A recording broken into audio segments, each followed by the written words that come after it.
BRS పార్టీని చాలా మంది అలిగేషన్ చేస్తుంటారు ఫోన్ ట్యాపింగ్ పైన.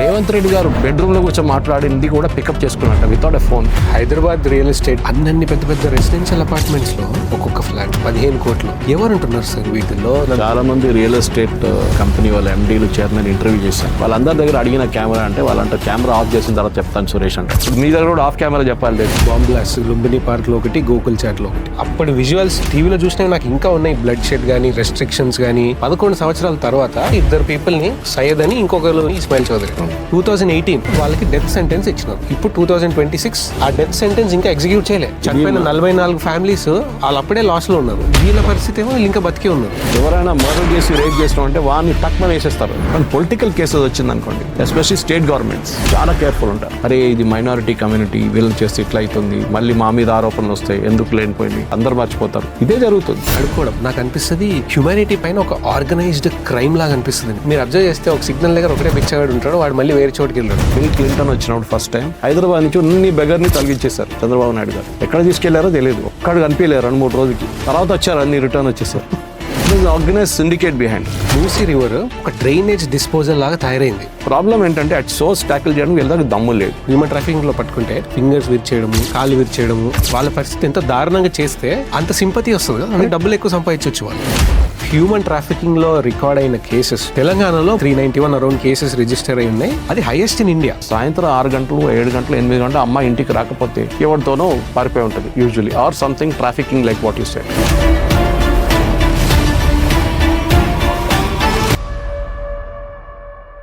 Hello everyone, welcome to the RRR show raw and real with Rohit.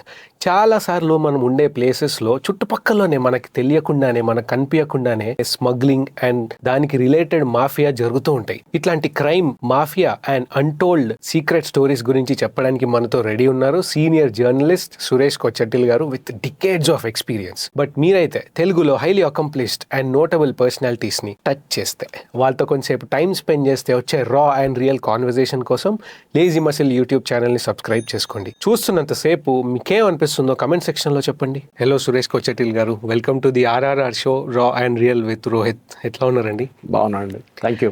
Actually మీ సార్, ఏ విషయంలో అయినా నిజాయితీగా, స్ట్రైట్ ఫార్వర్డ్గా, సూటిగా, ఏ విషయం లేకుండా, అంటే ఏ కల్మషం లేకుండా మాట్లాడే వాళ్ళలో మీరు ఫస్ట్ సార్ ఆ మనుషుల్లో. అండ్ మనం ప్రస్తుతం డిస్కస్ చేయాలనుకున్న టాపిక్స్ కూడా మీరు 100% మ్యాచ్. తెలుగు యూట్యూబ్ ఛానల్స్లో చాలా తక్కువ మంది ఉన్నారు స్పీక్ ఆన్ జియో పాలిటిక్స్ అని వాళ్ళు. నేను నా వైపు నుంచి నా what ever I can do, నా ఇన్ని సంవత్సరాలు నా జర్నలిస్టిక్ ఎక్స్పీరియన్స్ తీసుకొని చేస్తాను. That is all I do. And I do some research. ఎందుకంటే మనం పొద్దున్న 4-4:30 లేసి I start reading all the digital news papers. The research is very important. మనం ఏ సబ్జెక్ట్ మాట్లాడుతున్నా కానీ దాని గురించి రీసెర్చ్ మనకు తెలిసి ఉండాలన్నమాట. మెజారిటీ ఆఫ్ ద బెగ్గింగ్, అడుక్కోవడం నాకు అనిపిస్తుంది హ్యూమానిటీ పైన ఒక ఆర్గనైజ్డ్ క్రైమ్ లాగా అనిపిస్తుంది. ఎందుకంటే అడుక్కుంటారు, ఎవరు లేని వాళ్ళు ఎవరో అడుక్కుంటారో అయిపోతుంది, అది వేరే విషయం. బట్ ఇది ఎట్లా అంటే, మీరు అబ్జర్వ్ చేస్తే ఒక సిగ్నల్ దగ్గర ఒకటే బిచ్చగాడు ఉంటాడు, వాడు మళ్ళీ వేరే చోటుకి వెళ్ళాడు. ఒక టెరిటరీ అసైన్ చేస్తారు వాళ్ళకి, వాళ్ళ దాంట్లోకి ఎవరు రారు, మళ్ళీ వాళ్ళు వేరే చోటుకి వెళ్ళరు. డైలీ టార్గెట్స్, వీక్లీ టార్గెట్స్, మనకి 9 to 5 జాబ్ టైమింగ్స్ ఎట్లా, అట్లా వాళ్ళకి జాబ్ టైమింగ్స్. ఇంకా టార్గెట్లు అచీవ్ చేయలేకపోతే వాళ్ళకి వేరే ట్రీట్మెంట్ ఉంటుంది. అండ్ దీనిపైన, ఇదే అబ్జర్వేషన్ పైన చాలా రీసెర్చ్ పేపర్స్లో, క్లియర్ పబ్లిష్డ్ రీసెర్చ్ పేపర్లో మెన్షన్ అయ్యి ఉంది సార్ ఇదంతా. అంటే దీనిపైన మీ టేక్ ఏంటి సార్? ఈ బెగ్గింగ్ న్యూస్ చాలా ముందు వచ్చింది, ఇది కూడా పబ్లిక్లో వచ్చింది న్యూస్. అప్పుడు జిహెచ్ఎంసీలో ఎవరో కోర్టు కూడా వెళ్ళారనుకుంటా, జిహెచ్ఎంసీకి చెప్పారు. Later on traffic police got involved. ఎందుకంటే వీళ్ళందరూ ట్రాఫిక్ సిగ్నల్స్ దగ్గర ఉంటారు మీరు చెప్పినట్లు. Yes, there is an organise crime. Especially పిల్లల్ని తీసుకొని క్రైమ్ చేస్తారు వీళ్ళు, ఆ బెగ్గింగ్ చేస్తారు. కానీ మీరు అబ్జర్వ్ చేస్తుంటారు, కొన్ని సంవత్సరం నుంచి పిల్లలు తగ్గినారు. పిల్లలు ఎక్కువ కనిపించట్లేదు, అట్లీస్ట్ సిటీ లిమిట్స్లో కనిపించట్లేదు. వాళ్ళు ముసలోళ్ళు కనిపిస్తారు, so called handicap, physically challenge వాళ్ళు కనిపిస్తారు. మీరు చెప్పినట్లు ఒక ఆర్గనైజ్ మాఫియా ఉన్నారు. మీరు గుడి దగ్గర కూడా చూస్తుంటారు, గుడి దగ్గర చాలామంది కూర్చుంటారు which are who are perfectly healthy, వాళ్ళకి ఏ ప్రాబ్లం లేదు. కానీ ఎందుకు బెగ్ చేయాలి? నేను అడుగుతాను ఒక్కొక్కసారి, కొన్ని గుడుల దగ్గర కనిపిస్తారు, అమ్మ వెళ్ళి పని చేసుకోవచ్చు కదా అని చెప్తాను. వాళ్ళ కోపం వస్తుంది. అదే అంటున్నాను నేను, మేము బిచ్చ అడుగుకుంటాం, మీకేమైంది అంటారు. అంటే ఈజియెస్ట్ ప్రొఫెషన్ అన్నమాట. కానీ మీరు చెప్పినట్లు దాని వెనక ఆర్గనైజ్ క్రైమ్ ఉంది. ఇది కొత్తదేం కాదు, చాలా పాత సిస్టమ్ ఇది.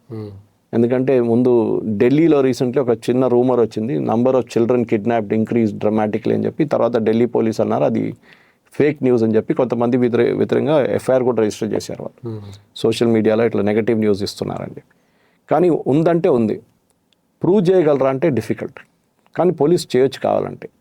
సింపుల్, వీళ్ళని పట్టుకొని పక్కన తీసుకెళ్ళి అడిగితే క్వశ్చన్ చేస్తే వాళ్ళు చెప్తారు ఏంటనేది. మీరు వినుంటారు కొన్ని కేసెస్లో బెగ్గర్స్ దగ్గర కోట్లు దొరికినాయంట వాళ్ళు చనిపోయిన తర్వాత, లక్షలు దొరికినాయంట వాళ్ళు చనిపోయిన తర్వాత. Recently also I saw news in Mumbai but same thing.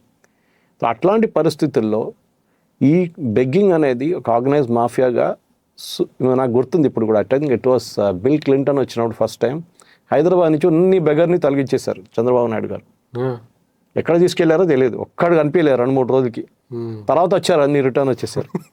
అంటే గవర్నమెంట్కి కావాలంటే వాళ్ళని తీసి ఎక్కడైనా పంపించవచ్చు. బహుశా వాళ్ళ చెప్పేసి ఎక్కడ కనిపించకూడదు, డిస్ట్రిక్ట్స్కి వెళ్ళిపో, అక్కడ ఏమైనా చేసుకో అని చెప్పి. తర్వాత ఐ రిమెంబర్ ఇవాంకా ట్రంప్ వచ్చినప్పుడు, ట్రంప్ వాళ్ళ కూతురు ఇవాంకా వచ్చినప్పుడు సేమ్ థింగ్ హ్యాపెండ్. బెగర్స్ అందరు డిసప్పియర్. ఇన్ఫాక్ట్ దర్స్ అ రన్నింగ్ జోక్ ఆ టైంలో, please keep sending Ivanka every week to Hyderabad అని. బెగర్స్ అంతా డిసప్పియర్ అయిపోతారు, పాట్ హోల్స్ అంతా ఫిల్అప్ చేసేసారు అని చెప్పి. కానీ మీరు అడిగిన ప్రశ్నకి మనం చాలా మటుకు ఇగ్నోర్ చేస్తాం. పిల్లలు బెగ్ చేసినప్పుడు, పిల్లలు ఏదో అమ్ముకుంటున్నప్పుడు. ఇప్పుడు లేటెస్ట్ ట్రెండ్ ఏంటంటే మీరు చూస్తుంటారు, ఛత్తీస్గఢ్ ఆ ఏరియా నుంచి వచ్చే చాలామంది ఒకరోజు బెలూన్లు అమ్ముతుంటారు. ఇవాళ వ్యాలంటైన్స్ డే అని చెప్పి మనం as we recording this programme, there is a lot of people selling roses on the road. రేపు వాళ్ళు ఏదో చిన్న మోడల్స్ అమ్ముతుంటారు ఇల్లుది. 3వ రోజు బెలూన్స్ అమ్ముతూ ఉంటారు. 4వ రోజు ఇంకా టాయ్స్ అమ్ముతూ ఉంటారు, క్లీనింగ్ టాయ్. వీళ్ళు ఎందుకు అక్కడ అమ్ముతున్నారు రోడ్ సైడ్లో? వీళ్ళని ఎవరు పెట్టారా బిజినెస్లో అని మీరు అడిగారా? There is organise syndicate behind it. కానీ మన సింపతి ఏమంటే, అరే వారు కష్టపడి పని చేస్తున్నాడు కదా, అడుక్కొని తింటలేడు కదా, ఈజ్ నాట్ బెగ్గింగ్, సో చలో వీల్ బై దిస్ స్టఫ్ అని చెప్పి ఆ సింపతి ఫ్యాక్టర్ ఉంటుంది. కానీ you don't realise there is an organise mafia behind. That is a చాలా కామన్ థింగ్. కానీ పిల్లల్ని వాడుకోవడం అనేది అన్నిటికంటే పెద్ద క్రైమ్. అది ఎందుకు చేస్తున్నారో ఏం చేస్తున్నారని చాలా రీసెర్చ్ ఉండే. దీనికన్నా ముందు కూడా traffic police were involved.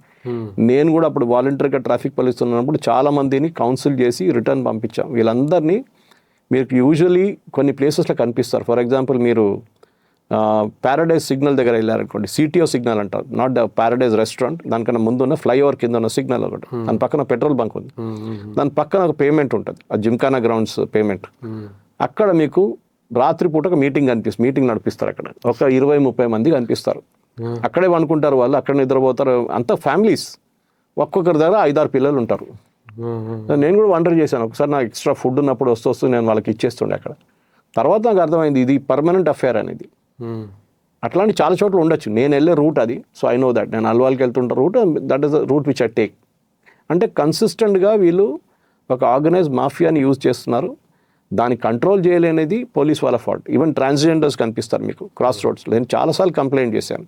Police వాళ్ళేమో నేను ట్రాన్స్జెండర్స్ని తీసుకొని పోలీస్ కానిస్టేబుల్ చేశాను అంటున్నారు వాళ్ళు. కానీ మళ్ళీ వీళ్ళు ఎందుకు బెగ్ చేస్తున్నారు రోడ్డు మీద? ఎందుకు బెగ్గింగ్? అది వాళ్ళైతే థ్రెటన్ చేస్తారు స్ట్రేట్ అవే. అక్కడ కూడా పెద్దగా మాఫియా ఉంది. నేను చెప్తున్నాను, మీ ఇంట్లో పెళ్లి ఉంటే, పెళ్లి పక్కన పెట్టండి, పెళ్లి అంటే ఈజీగా తెలిసిపోతుంది, మీరు షామియానా ఇస్తారు. మీ ఇంట్లో పాప పుడితే, బాబు పుడితే వాళ్ళకి తెలిసిపోతుంది. వాళ్ళకి ఎట్లా తెలుస్తుందో లేదు. హాస్పిటల్తో కనెక్షన్ ఉందా, మిమ్మల్ని తీసుకొచ్చిన క్యాబ్ డ్రైవర్తో కనెక్షన్ ఉందా, ఎవరని చెప్పలేము. రీసెంట్లీ ఒక ఫ్రెండ్ వాళ్ళ ఇంట్లో గృహప్రవేశం జరిగింది. అది కూడా ఒక గేటెడ్ కమ్యూనిటీలో. వాళ్ళు సెక్యూరిటీని డబ్బులు ఇచ్చి లోపలికి వచ్చేసారు. సెక్యూరిటీ డబ్బులు ఇచ్చారంట. ఆలోచించండి. Of course it's not high end security, my gate app ఏం లేదు అక్కడ వాళ్ళ దగ్గర, అట్లాంటి ప్లేస్లో. సో ఆ రోజు మా ఫ్రెండ్ అడిగారు, మీరు ఎట్లా వచ్చారు లోపలికి, 3rd ఫ్లోర్కి ఎట్లా వచ్చారు మీరు, మీకు ఎట్లా తెలుసు మా ఇంట్లో గృహప్రవేశం నడుస్తుందంటే, అదంతా మాకు తెలుసు సార్. బయట వెళ్తూ వాళ్ళ కోడ్ రాసి పెట్టేసి వెళ్ళిపోయారు పెన్సిల్తో, సైన్ చేస్తారు.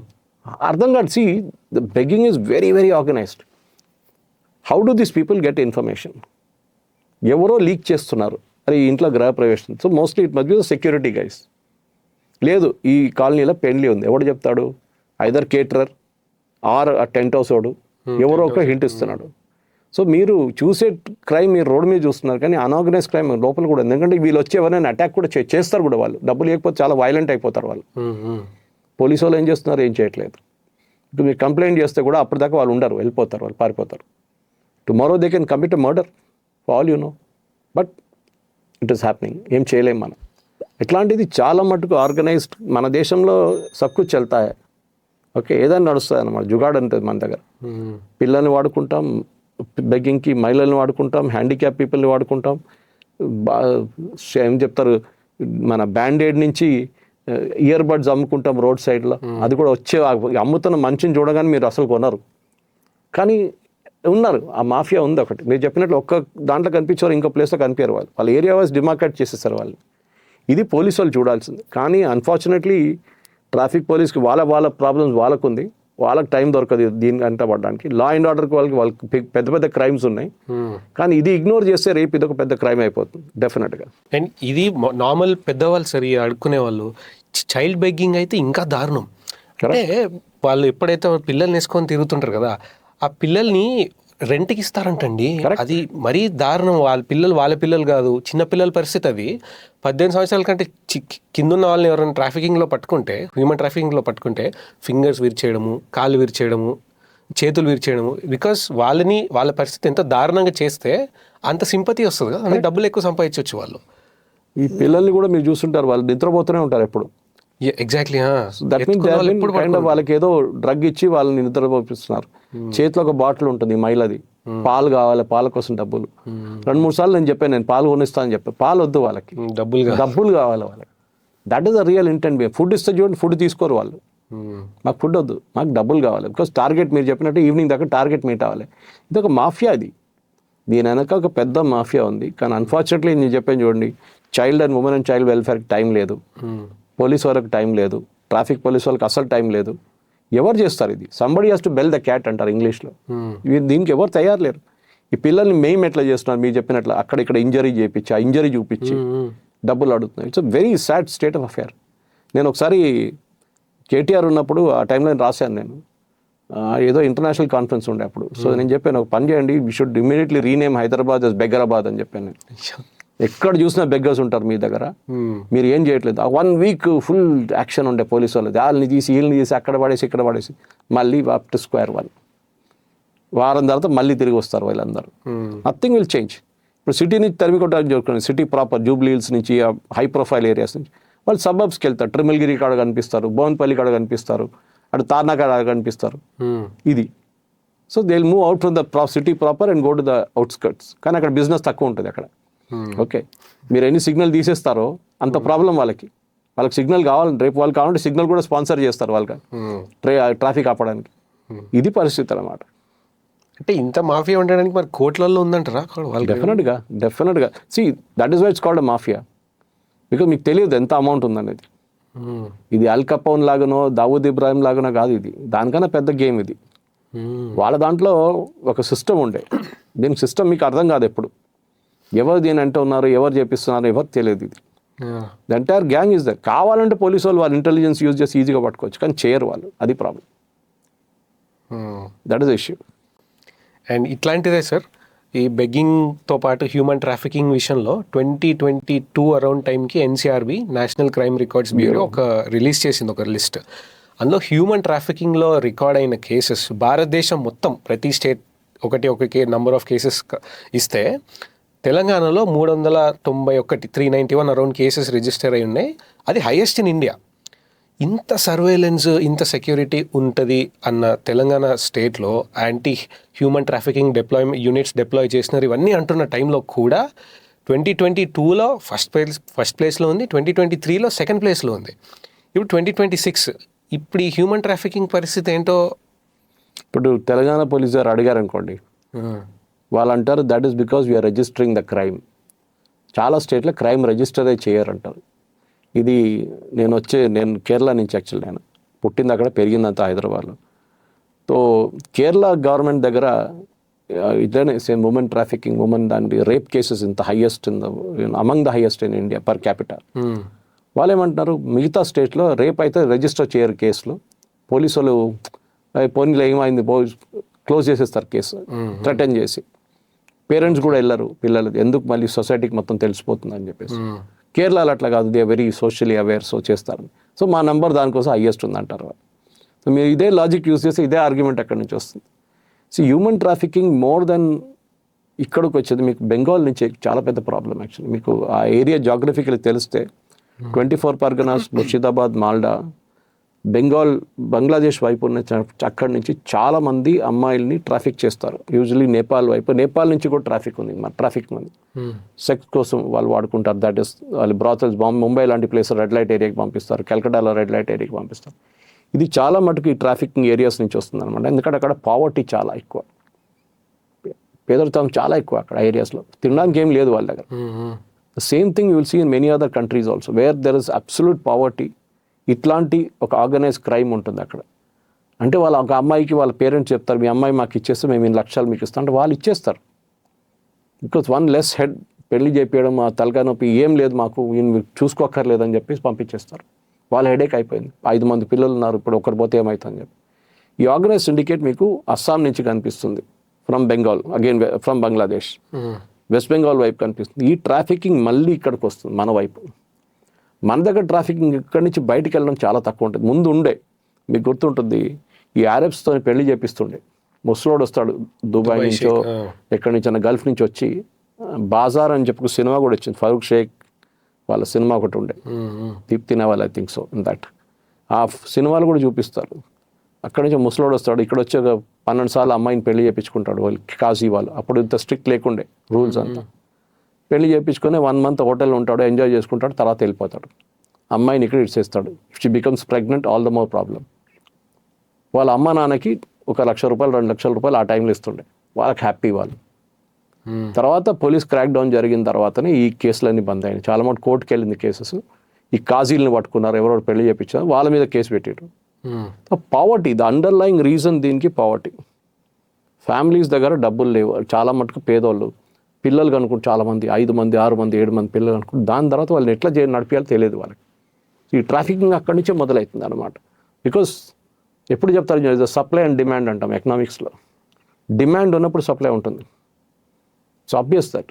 అంటే ఎక్కడో ఒక ప్లేస్లో డిమాండ్ ఉంది, రెడ్ లైట్ ఏరియా ఉండొచ్చు, మిగతా ఉండొచ్చు. పని మనుషులుగా బాండెడ్ లేబర్గా పని చేయించుకుంటారు. మీరు వినుంటారు బాండెడ్ లేబర్, ఈ బ్రిక్ క్లీన్స్లో అంతా పని చేపిస్తారు బాండెడ్ లేబర్. ఇప్పుడు చాలా మటుకు తగ్గింది అనుకోండి.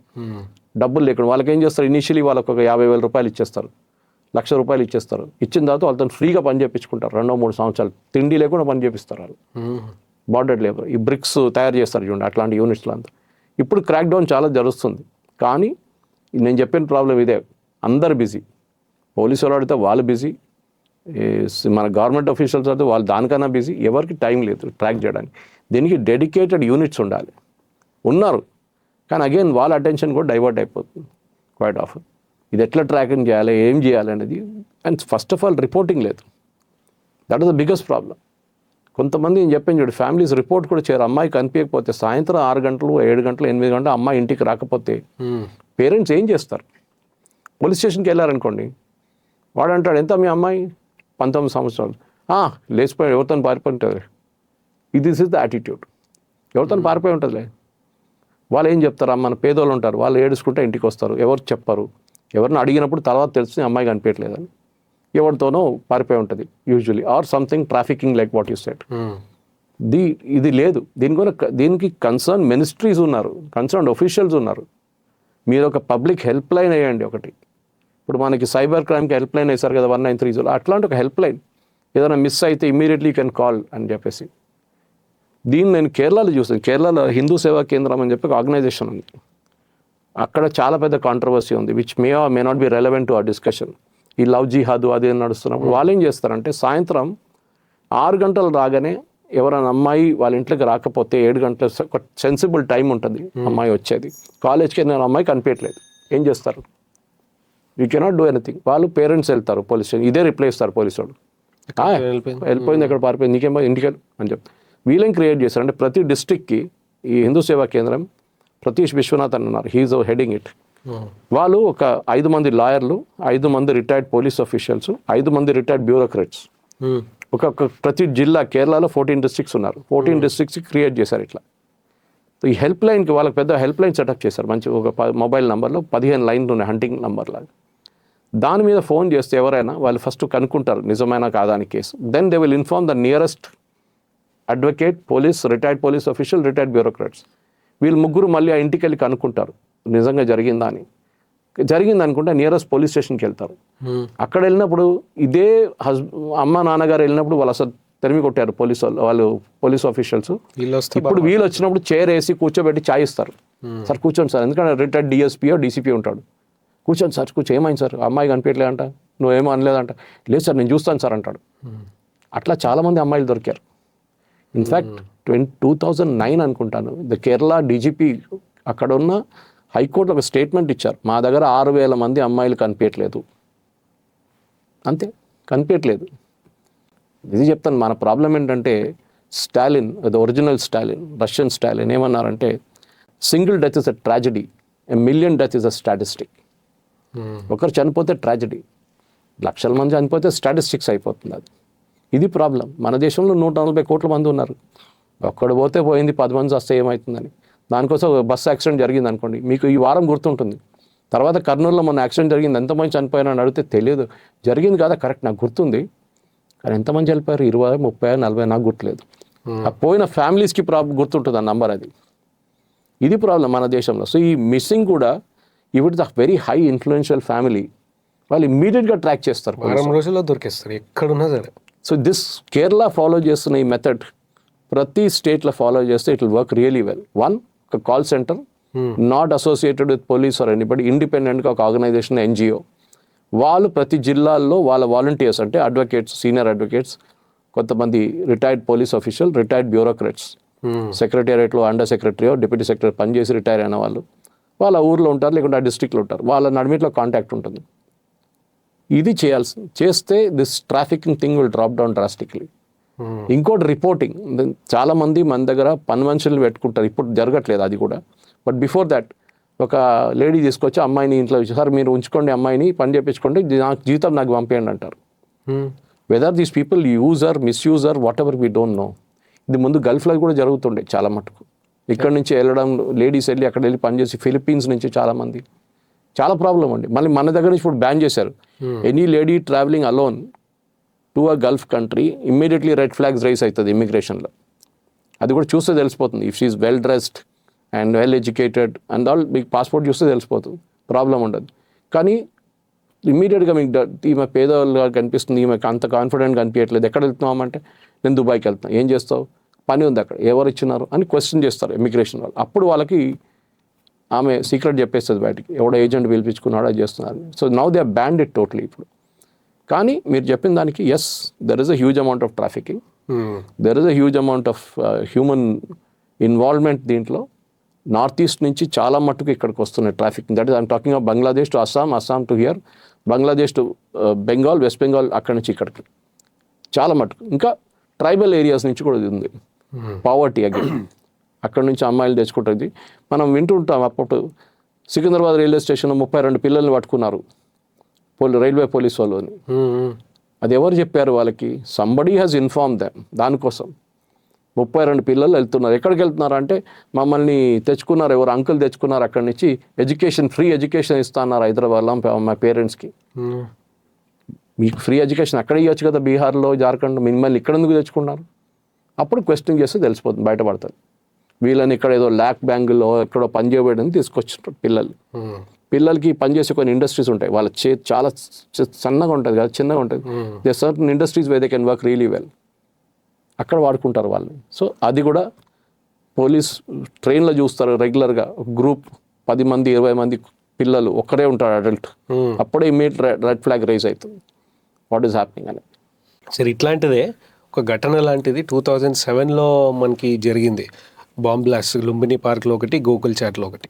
అంటే సెంట్రల్ ఇంటెలిజెన్స్ ఉంటుంది, ఆ టైంకి స్టేట్ ఇంటెలిజెన్స్ కూడా ఉంటుంది. రెండో ఫెయిల్ అయినాయి సార్. అంటే అప్పటి విజువల్స్ టీవీలో చూసినవి నాకు ఇంకా ఉన్నాయి, బ్లడ్ షెడ్ కానీ, రెస్ట్రిక్షన్స్ కానీ, అప్పటి వరకు 10-15 రోజుల వరకు ఎవరు రానివద్దు అని. ఎట్లా ఫెయిల్ అయింది సార్? ఆ ఫేజ్కి తీసుకెళ్ళి మా ఇంటెలిజెన్స్ ఎట్లా ఫెయిల్ అయింది? ఆ ప్లాన్ గురించి మీరు ఎక్స్ప్లెయిన్ చేస్తారు. ఫస్ట్ ఆఫ్ ఆల్ మన ఇంటెలిజెన్స్ డిఫరెంట్ లెవెల్స్ అర్థం చేసుకోవాలి. మన first part of the interview I spoke about this. ఒక స్టేట్ లెవెల్ ఇంటెలిజెన్స్ ఉంటుంది, సెంట్రల్ లెవెల్ ఇంటెలిజెన్స్ ఉంటుంది, మూడోది మిలిటరీ ఇంటెలిజెన్స్ ఉంటుంది, దానిపైన రా వాళ్ళందరూ ఉంటారు. That is a different thing altogether. Intelligence fail కావడం అనేది మీరు మన పెహల్గామ్లో జరిగిన 26 మందిని టెర్రరిస్ట్ చంపినప్పుడు చాలామంది ఇంటెలిజెన్స్ ఫెయిలియర్ అన్నారు. ఇంటెలిజెన్స్ అంటే ఏంటి? యాక్షనబుల్ ఉండాలి అండ్ అన్యాక్షనబుల్ ఇంటెలిజెన్స్ ఉంటుంది. ఎక్కడో బాంబు పేలొచ్చు కాశ్మీర్లో, ఎక్కడ నాకు తెలియదు. That is intelligence. మీరు ఎట్లా యాక్ట్ చేస్తారు? లేదు, ఈ పుల్వామా ఏరియాలో ఒక టెర్రరిస్ట్ అటాక్ జరగబోతుంది, ఎప్పుడు, ఈ నెలనో నెక్స్ట్ మంతో తెలియదు. మీరు యాక్షనబుల్ ఇంటెలిజెన్స్ కావాలంటే యూ నీడ్ యాక్చువల్ ఇన్ఫర్మేషన్. ఇది రెండు వైపుల నుంచి వస్తుంది. ఒకటి మనం టెక్నికల్ ఇంటెలిజెన్స్ గురించి మాట్లాడాం, ఫోన్ ట్యాపింగ్, ఓకే. అది కాకుండా second one is human intelligence. మన దగ్గర తెలంగాణలో చాలా మటుకు, ఇప్పుడు ఛత్తీస్గఢ్లో, మధ్యప్రదేశ్లో అంత నెక్సలైట్ మూమెంట్ని మొత్తం అరికట్టిన దానికి ఇన్ని ఆపరేషన్ కర్గార్ తర్వాత జరిగిన ఈ ఇన్సిడెంట్స్ అంతా ప్యూర్లీ హ్యూమన్ ఇంటెలిజెన్స్. ఒక టైంలో మీరు నల్లమలాలో వెళ్ళలేకపోతారు, నల్లమల నుంచి మొత్తం నెక్సలైట్ కంట్రోల్లో ఉండే. I'm talking of the late 80s and 90s. ఆ టైంలో తెలంగాణ పోలీస్ చాలా మటుకు, అప్పుడున్న ఉమ్మడి ఆంధ్రప్రదేశ్ పోలీస్ చాలా మటుకు హ్యూమన్ ఇంటెలిజెన్స్ మీద డిపెండ్ అయ్యారు. అంటే హ్యూమన్ ఇంటెలిజెన్స్ ఏంటి, ఒకరు పట్టుకొని అరే 5 లక్షలు నీకు చెప్పు, ఎక్కడ ఉన్నాడు చెప్పు. That money is unaccounted for. Police వాళ్ళకి ఒక అమౌంట్ ఉంటుంది, అది okay, anti Naxalite squads, grey హౌండ్స్కో లేకుండా వాళ్ళు ఎవరికైనా they will have some slush fund, it is called. Usually special branch దగ్గర ఉంటుంది, దానికి ఆడిట్ లేదు, ఏం లేదు. ఈవెన్ ఆర్మీ దగ్గర కూడా ఉంటుంది అది, కాశ్మీర్లో అంతా. వాళ్ళు హ్యూమన్ ఇంటెలిజెన్స్, డబ్బులు ఇస్తే ఎవడైనా అమ్ముకుపోతాడు, మోస్ట్ ఆఫ్ దమ్. వాడు చెప్తాడు, సార్ అక్కడ ఉన్నాడు సార్, అడవి లోపల అక్కడ ఉన్నాడు, టార్పోలిన్ వేసుకున్నారు, బ్లూ కలర్ టార్పోలిన్ ఉంటుంది, 4 కనిపించింది నాకు, నిన్న మా ఇంటికి వచ్చి బియ్యం తీసుకెళ్ళండి సార్ అంటాడు. కథ వాళ్ళు వేసుకొని ఎన్కౌంటర్ చేసేస్తారు అక్కడ. ఈ హ్యూమన్ ఇంటెలిజెన్స్ కావాలి. ఇప్పుడు దుంబిని పార్క్ లేకుంటే గోకుల్ చాట్లు నడిచి, ఈ రెండు చాలా హై ట్రాఫిక్ ప్లేసెస్. ఎవరు వస్తారో ఎవరు పోతారో తెలియదు. అట్లీస్ట్ లుంబిని పార్క్లో మీకు చెక్ చేసుకోవచ్చు. మీరు లుంబిని పార్క్లో ఎంట్రన్స్ ఉంటుంది, అక్కడ సెక్యూరిటీ చెక్ చేసుకోవచ్చు, బేసిక్ సెక్యూరిటీ చెక్. ఆడు ప్లాస్టిక్ ఎక్స్ప్లోసివ్స్ తీస్తే మీరు ఏం చేయలేరు. ఎయిర్పోర్ట్లో కూడా వాళ్ళు చెకింగ్ మీద చూసుంటారు, సిఐఎస్ఎఫ్ వాళ్ళు అంతా కంప్లీట్గా చేస్తారు. వాళ్ళు బెల్ట్ తీయమంటారు, కొన్ని కేసెస్ షూ కూడా తీయమంటారు వాళ్ళు. Nothing they will allow. అంత సెక్యూరిటీ చెక్ మీరు చేయగలరా? చేయలేరు. 500-600 మంది ఒక హాఫ్ అన్ అవర్ షోకి వచ్చినప్పుడు టైం ఉండదు చేయడానికి. మన దగ్గర కల్చర్ కూడా లేదు. ఇజ్రాయెల్లో చూడండి, ఎవ్రీ పర్సన్ ఈజ్ వాచ్డ్. మీకు ఒక బ్యాగ్ కనిపించింది అనుకోండి, హాఫ్ అన్ అవర్ నుంచి ఆ బ్యాగ్ అక్కడ పడుందంటే మీకు డౌట్ రావాలి, ఎంట్రీ బ్యాగ్ ఇక్కడే ఉంది. మన వాళ్ళు ఏం చెప్తారు, ఆ బ్యాగ్ పోయి నాకేం పోయింది, మళ్ళీ పోలీస్ స్టేషన్కి వెళ్తాడు, నన్ను పిలుస్తాడు పోలీసు వాడు, మళ్ళీ నేను కోర్టుకి వెళ్ళాలి, అదని నేను పట్టుకుని నాకు పోయింది, సస్తే ఇవ్వడం. ఇది గోకుల్ చాట్ ఏంటి, ఓపెన్ ఏరియా, ఫుట్పాత్. అక్కడ ఎవడు బ్యాగ్ తీసుకొచ్చి పెడతాడో, ఎవడు పోతాడో మనకు తెలియదు. దిల్సుఖ్ నగర్లో జరిగింది కదా, మెక్కా మసీద్ జరిగించి, they picked up high traffic areas where there is no security check possible. మీరు ఏం హ్యూమన్ ఇంటెలిజెన్స్ చెప్తారండి? గోకుల్ చాట్ కాడ బాంబు పెడతారని ఎవరైనా వచ్చి చెప్తారా? మీరు చెప్పరు. అది ఇంటెలిజెన్స్ డిపార్ట్మెంట్ దగ్గర ఉండాలి ఆ ఇన్ఫర్మేషన్, కరెక్ట్. కానీ వీళ్ళెంత క్లోజ్డ్. ఇప్పుడు ఢిల్లీ బ్లాస్ట్ జరిగింది మొన్న, ఎందుకు జరిగింది అది? First they caught 1 fellow or 2 fellows putting up posters in Jammu Kashmir. Pakistani terrorist సింపతిగా పోస్టర్స్ పెట్టినప్పుడు 2-3 పట్టుకున్నారు పోలీసు వాళ్ళు. వాడిని ఇంటర్గేట్ చేస్తే వాడు చెప్పినారు, ఇట్లా ఒకడు ఉన్నాడు, వాడు మాకు డబ్బులు ఇచ్చిండు, వాడు చేయమన్నాడు అని. వాన్ వేసుకున్నారు. He turned out to be a doctor. Van వేసుకున్న తర్వాత నెక్స్ట్ వన్ వేసుకున్నప్పుడు వాడు చెప్పిండు, ఇది కాదు నాకు ఇంకొకటి ఉన్నాడు, వాడిని పట్టుకో. వాడి ఫోన్లోనే ఇన్ఫర్మేషన్ మొత్తం తీసుకున్నారు. వాన్ వేసుకు ద ప్రాబ్లం వాడు లాస్ట్ ఆ ఫరీదాబాద్ దగ్గరకు వచ్చేటప్పుడు వాడు పారిపోయాడు. వాడు తెలిసిపోయింది నెక్స్ట్ నా మీద పడతారు. వాడు బాంబు తీసుకొని ఢిల్లీ అంతా తిరిగిండు, లాస్ట్లో బ్లాస్ట్ చేసేసిండు. This is where it happen. దేవర్ సి ఇంగ్లీష్లో ఒక సేయింగ్ ఉంది, సెక్యూరిటీ ఫోర్సెస్లో యూజ్ చేస్తారు, a terrorist has be lucky only once, the security forces had be lucky all the time. 100% lucky ఉండాలి. ఒక్కసారి ఒకడు చేతి నుంచి పారిపోతే కథం. ఇప్పుడు 26/11 జరిగింది, ఆర్వీఎస్ మనీ అని చెప్పి, he just got Padma Shri now, very close friend, ఢిల్లీలో ఉంటారు ఆయన. ప్రతిసారి హైదరాబాద్కి వస్తున్న కలుస్తాను, 2-3 సార్లు ఇంటర్వ్యూ కూడా చేశాను ఆయన. He was under secretary home when 26/11 happen. మన 26/11 జరిగిన రోజు ఆయన ఉన్నాడు కంట్రోల్ రూమ్ ఢిల్లీలో, ఇంకెవరు లేరు. ఆ రోజు అందరు ministry of home affairs Pakistan వాళ్ళు పిలిపించుకున్నారు ఒక మీటింగ్కి. చూడండి వాళ్ళ ప్లానింగ్ చూడండి, అంటే వాళ్ళకి తెలిసి ఎవరు ఉండకూడదు ఇక్కడ. సో ఆయన చెప్పారు నాకు, సురేష్, ఈ 26/11 అటాక్కి ఆ బోటు కరాచీ నుంచి బయలుదేరినప్పుడు మనకు తెలుసు, వీ హ్యాడ్ ఇన్ఫర్మేషన్, ఈ బోట్ కరాచీ నుంచి బయలుదేరుతుందని. ఇండియన్ కోస్ట్ గార్డ్, ఇండియన్ నేవీకి ఇన్ఫర్మేషన్ వచ్చింది, అంతా ఆయన బుక్లో ఉంది, the myth of Hindu terror. దాని తర్వాత ఆ బోట్ని ఇండియన్ కోస్ట్ గార్డ్ ట్రేస్ చేశారు. ట్రేస్ చేసి ఇన్ఫర్మేషన్ ఇచ్చారు ఢిల్లీకి, sir we got this and గవర్నమెంట్కి ఇన్ఫార్మ్. అప్పుడు యూపీఏ గవర్నమెంట్, మన్మోహన్ సింగ్ గవర్నమెంట్ చెప్పారు, ఏం చేయలేదు, నథింగ్ హ్యాపెండ్. ఆ బోట్ తర్వాత ఇంకొక బోట్ని హైజాక్ చేసుకొని వాళ్ళు ముంబై వైపు వచ్చేసారు. తర్వాత మాకు తెలిసి ఏం జరిగిందని. ఈ రిప్లై, ఈ బోట్ మాకు కనిపించిందని రిప్లై పార్లమెంట్ ఇచ్చింది P Chidambaram in November. After the incident happen, Shivraj Patil resign చేసిన తర్వాత చిదంబరం గారు హోమ్ మినిస్టర్ అయిన ఆమె స్టేట్మెంట్ ఇచ్చేది, yes we got the boat, but they was no actionable intelligence. That is the crucial word, actionable intelligence. అంటే ఏం చేయాలి, బోర్డు కనిపిస్తే అన్నాడు. ఇంటెలిజెన్స్ ఒక్కటి పనికి రాదు, మాకు యాక్షనబుల్ ఇంటెలిజెన్స్ కావాలంటే. అంటే వాడు చెప్పాలంటే నేను బాంబు వేయడానికి పోతున్నాను, వాడు చెప్పడు. సో ఈ యాక్షనబుల్ ఇంటెలిజెన్స్ చాలా క్రూషియల్. ఇదే చెప్పాను, ఆల్ఫ్రెడ్ హిచ్కాక్ దగ్గర అడిగారంట వాట్ ఈస్ సస్పెన్స్ అని. సినిమా థియేటర్లో బాంబు ఉంటుంది అంతే, that is not suspense. Cinema థియేటర్లో బాంబు ఉంటుంది, అది ఎప్పుడు పేలుతుందో నాకు తెలియదు, that is suspense. He was asked what definition of suspense, and he was the king of suspense. Alfred Hitchcock. ఇది డిఫరెన్స్ అన్నమాట. సో మీరు మన జనరల్ టర్మ్స్లో మన దాంట్లో ఒక హ్యాబిట్ ఉంది, ఈ ఆర్మ్ చైర్ క్రిటిక్స్ అంటాం. మనకు డ్రాయింగ్ రూమ్లో కూర్చొని మాట్లాడే చాలామంది ఉంటారు. దేశం ఎట్లా నడిపించాలని మోదీ గారికి చెప్తారు, మహేందర్ సింగ్ ధోని దగ్గర బ్యాటింగ్ ఎట్లా చెప్పాలని ఐపీఎల్ చూసి చెప్తాడు, టీవీ చూసి ఇట్లా బ్యాట్ చేయాలండి, నువ్వు ఎట్లా చేసినావు ఇది. అందుకని మనం దాంట్లో ఎక్స్పర్ట్స్. మనం ఈ యాక్షన్ ఆఫ్ ఇంటెలిజెన్స్ కూడా ఇంతే. ఏమైనా జరిగితే ఇంటెలిజెన్స్ ఫెయిలియర్ అంట. మీకు ఆ ఇంటెలిజెన్స్ ఎట్లా వస్తుందో తెలుసా మీకు? How do they process? Colonel Purohit అని చెప్పి ఒక టెర్రర్ కేసులో, మాలేగాం కేసులో ఇరికించారు మహారాష్ట్ర పోలీసు. ఈ was an MI officer, military intelligence officer. ఆయన పని ఏంటంటే ఏదైనా ఒక టెర్రరిస్ట్ ఆర్గనైజేషనో లేకుంటే ఏదైనా ఎక్స్ట్రీమిస్ట్ ఆర్గనైజేషన్, అభినవ్ భారత్ అని చెప్పి ఒక ఎక్స్ట్రీమిస్ట్ ఆర్గనైజేషన్ లోపలికి దూరారు ఆయన. That was his job. He was working with them. వాళ్ళకి తెలియదు ఈయన ఇంటెలిజెన్స్ ఆఫీసర్ అని. వాళ్ళు ఏం చేస్తున్నారని తెలియడానికి దూరిన మనిషిని మన పోలీసు వాళ్ళు పట్టుకొని టార్చర్ చేసి ఆయన ఒక టెర్రరిస్ట్ చేసేసారు లాస్ట్లో. తర్వాత ఇప్పుడు ఆయన్ని he was acquitted by the court. And army officials అన్నారు, no he was working for us. వాళ్ళ పని అది ఉండే. బికాస్ రేపు ఎవరు చేస్తారు ఇట్లా పని చెప్పండి నాకు? ఎవరు చేయరు. మీరు ఇట్లా ట్రీట్ చేస్తే దెన్ అదర్ ఫెలోస్ నేను నాకేం పోయింది, దేశం పోయింది అంటాడు. ఇది ప్రాబ్లం. సో కర్నల్ పురోహిత్ చేసిన పని వాజ్ మిలిటరీ ఇంటెలిజెన్స్. వాళ్ళ జాబ్ అది. కాశ్మీర్లో చాలామంది చేస్తారు అది. కొన్ని సినిమాలు కూడా చూపించారు చాలా క్లియర్గా how military intelligence functions. So వాళ్ళ రోల్ వాళ్ళకు ఉంటుంది. కానీ మీరు చెప్పిన దానికి ఇప్పుడు దిల్సుఖ్ నగర్ బ్లాస్టో లేకుంటే లొంబిని పార్కో, మెక్కా మస్జిదో లేకుంటే మన గోకుల్ చాట్ కాకుండా మన జర్మన్ బేకరీ అక్కడ జరిగింది, బెంగళూరు బ్లాస్ట్ జరిగింది, సంఝౌతా జరిగింది. అన్నిటికీ మీరు లక్కీ ఉంటారు. మనకు తెలియకుండానే చాలా టెర్రరిస్ట్ అటాక్ ఆపేసి ఉంటారు, మనకు తెలియదు. టెల్ మీ లాస్ట్ 10-11 సంవత్సరాల్లో ఎన్ని టెర్రరిస్ట్ అటాక్ జరిగింది? Leave aside Kashmir and north east పక్కన పెట్టి ఎన్ని జరిగింది చెప్పండి? 1-2 జరిగి ఉండొచ్చు. కానీ 95 ఆపేసి ఉంటారు, 98 కూడా ఆపేసి ఉంటారు వాళ్ళు. మీకు తెలియదు. Because they will never say we stop this terrorist attack. Next time terrorist తెలిసిపోతుంది, అచ్చా వీడు ఇట్లా ట్రాక్ చేసిండా మమ్మల్ని. వాళ్ళు అంటారు కదా, యూజువలీ మీరు ఆపారంటే మీరు డీటెయిల్స్ ఇస్తారు. We track them from so and so source, we came to know that from Pakistan ఇట్లా అని చెప్పగానే నెక్స్ట్ టైం వాళ్ళు కేర్ఫుల్ అయిపోతారు. They will not use the same route again, they will not use the same methodology again అనమాట. వాళ్ళు అది వాడరు. అప్పుడు మొబైల్ ఫోన్ నుంచి మొబైల్ ఫోన్ ముట్టరు, శాటిలైట్ ఫోన్ ముట్టరు, వాళ్ళకి తెలిసిపోయింది. ఇది ప్రాబ్లం అనమాట మన దగ్గర. నెక్సలైట్స్కి పాత సిస్టంలో కొరియర్ సిస్టమ్ అని ఉండే. నేను అంతా కాలేజీలో చదువుతున్నాడు ఉస్మానియా, కొరియర్ సిస్టమ్ ఉండే. అక్కడ పీడిఎస్సీ వాళ్ళు చాలామంది పిల్లలు ఉండే ఆ టైంలో. చాలామంది పోలీసు వాళ్ళు వచ్చి వేసుకోపోతుండే అప్పుడు రెగ్యులర్గా కొరియర్ సిస్టమ్. వాళ్ళు ఏంటంటే ఆ టైంలో మొబైల్ ఫోన్స్ లేకుండే. నెక్సలైట్స్ ఒక యూనిట్ నుంచి ఇంకొక యూనిట్కి మెసేజ్ పంపించారంటే ఈ పోరల దగ్గర రాసి పంపిస్తారు. వీళ్ళు కొరియర్, వీళ్ళు బస్సులో పోతారు, దిగుతారు, అడవి లోపల పోతారు, మెసేజ్ ఇచ్చారు, ఆ మెసేజ్ రిటర్న్ తీసుకొచ్చి మళ్ళీ కాలేజీలో కూర్చుంటాడు 3వ రోజు క్లాస్లో. మనకు తెలియదు హూ ఇస్ దిస్ ఫెలో అని. కానీ దే ఆర్ కొరియర్స్. సడన్లీ ఒక రోజు పోలీసు వాళ్ళు వస్తారు, స్పెషల్ బ్రాంచ్ వాళ్ళు వస్తారు, వేసుకుపోతారు అని వేసి కొడితే అది నిజం అంతా చెప్పేస్తాడు బయట. ఇది. సో యాక్షనబుల్ ఇంటెలిజెన్స్ అనేది మీకు చాలా ఇంపార్టెంట్. జస్ట్ ఇంటెలిజెన్స్ వచ్చి there is no use.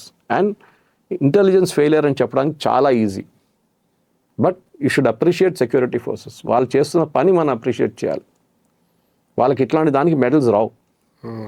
For example if you working in research and analysis, మిమ్మల్ని చంపేస్తే కూడా మీకు మెడల్ రాదు ఫారిన్ కంట్రీలో.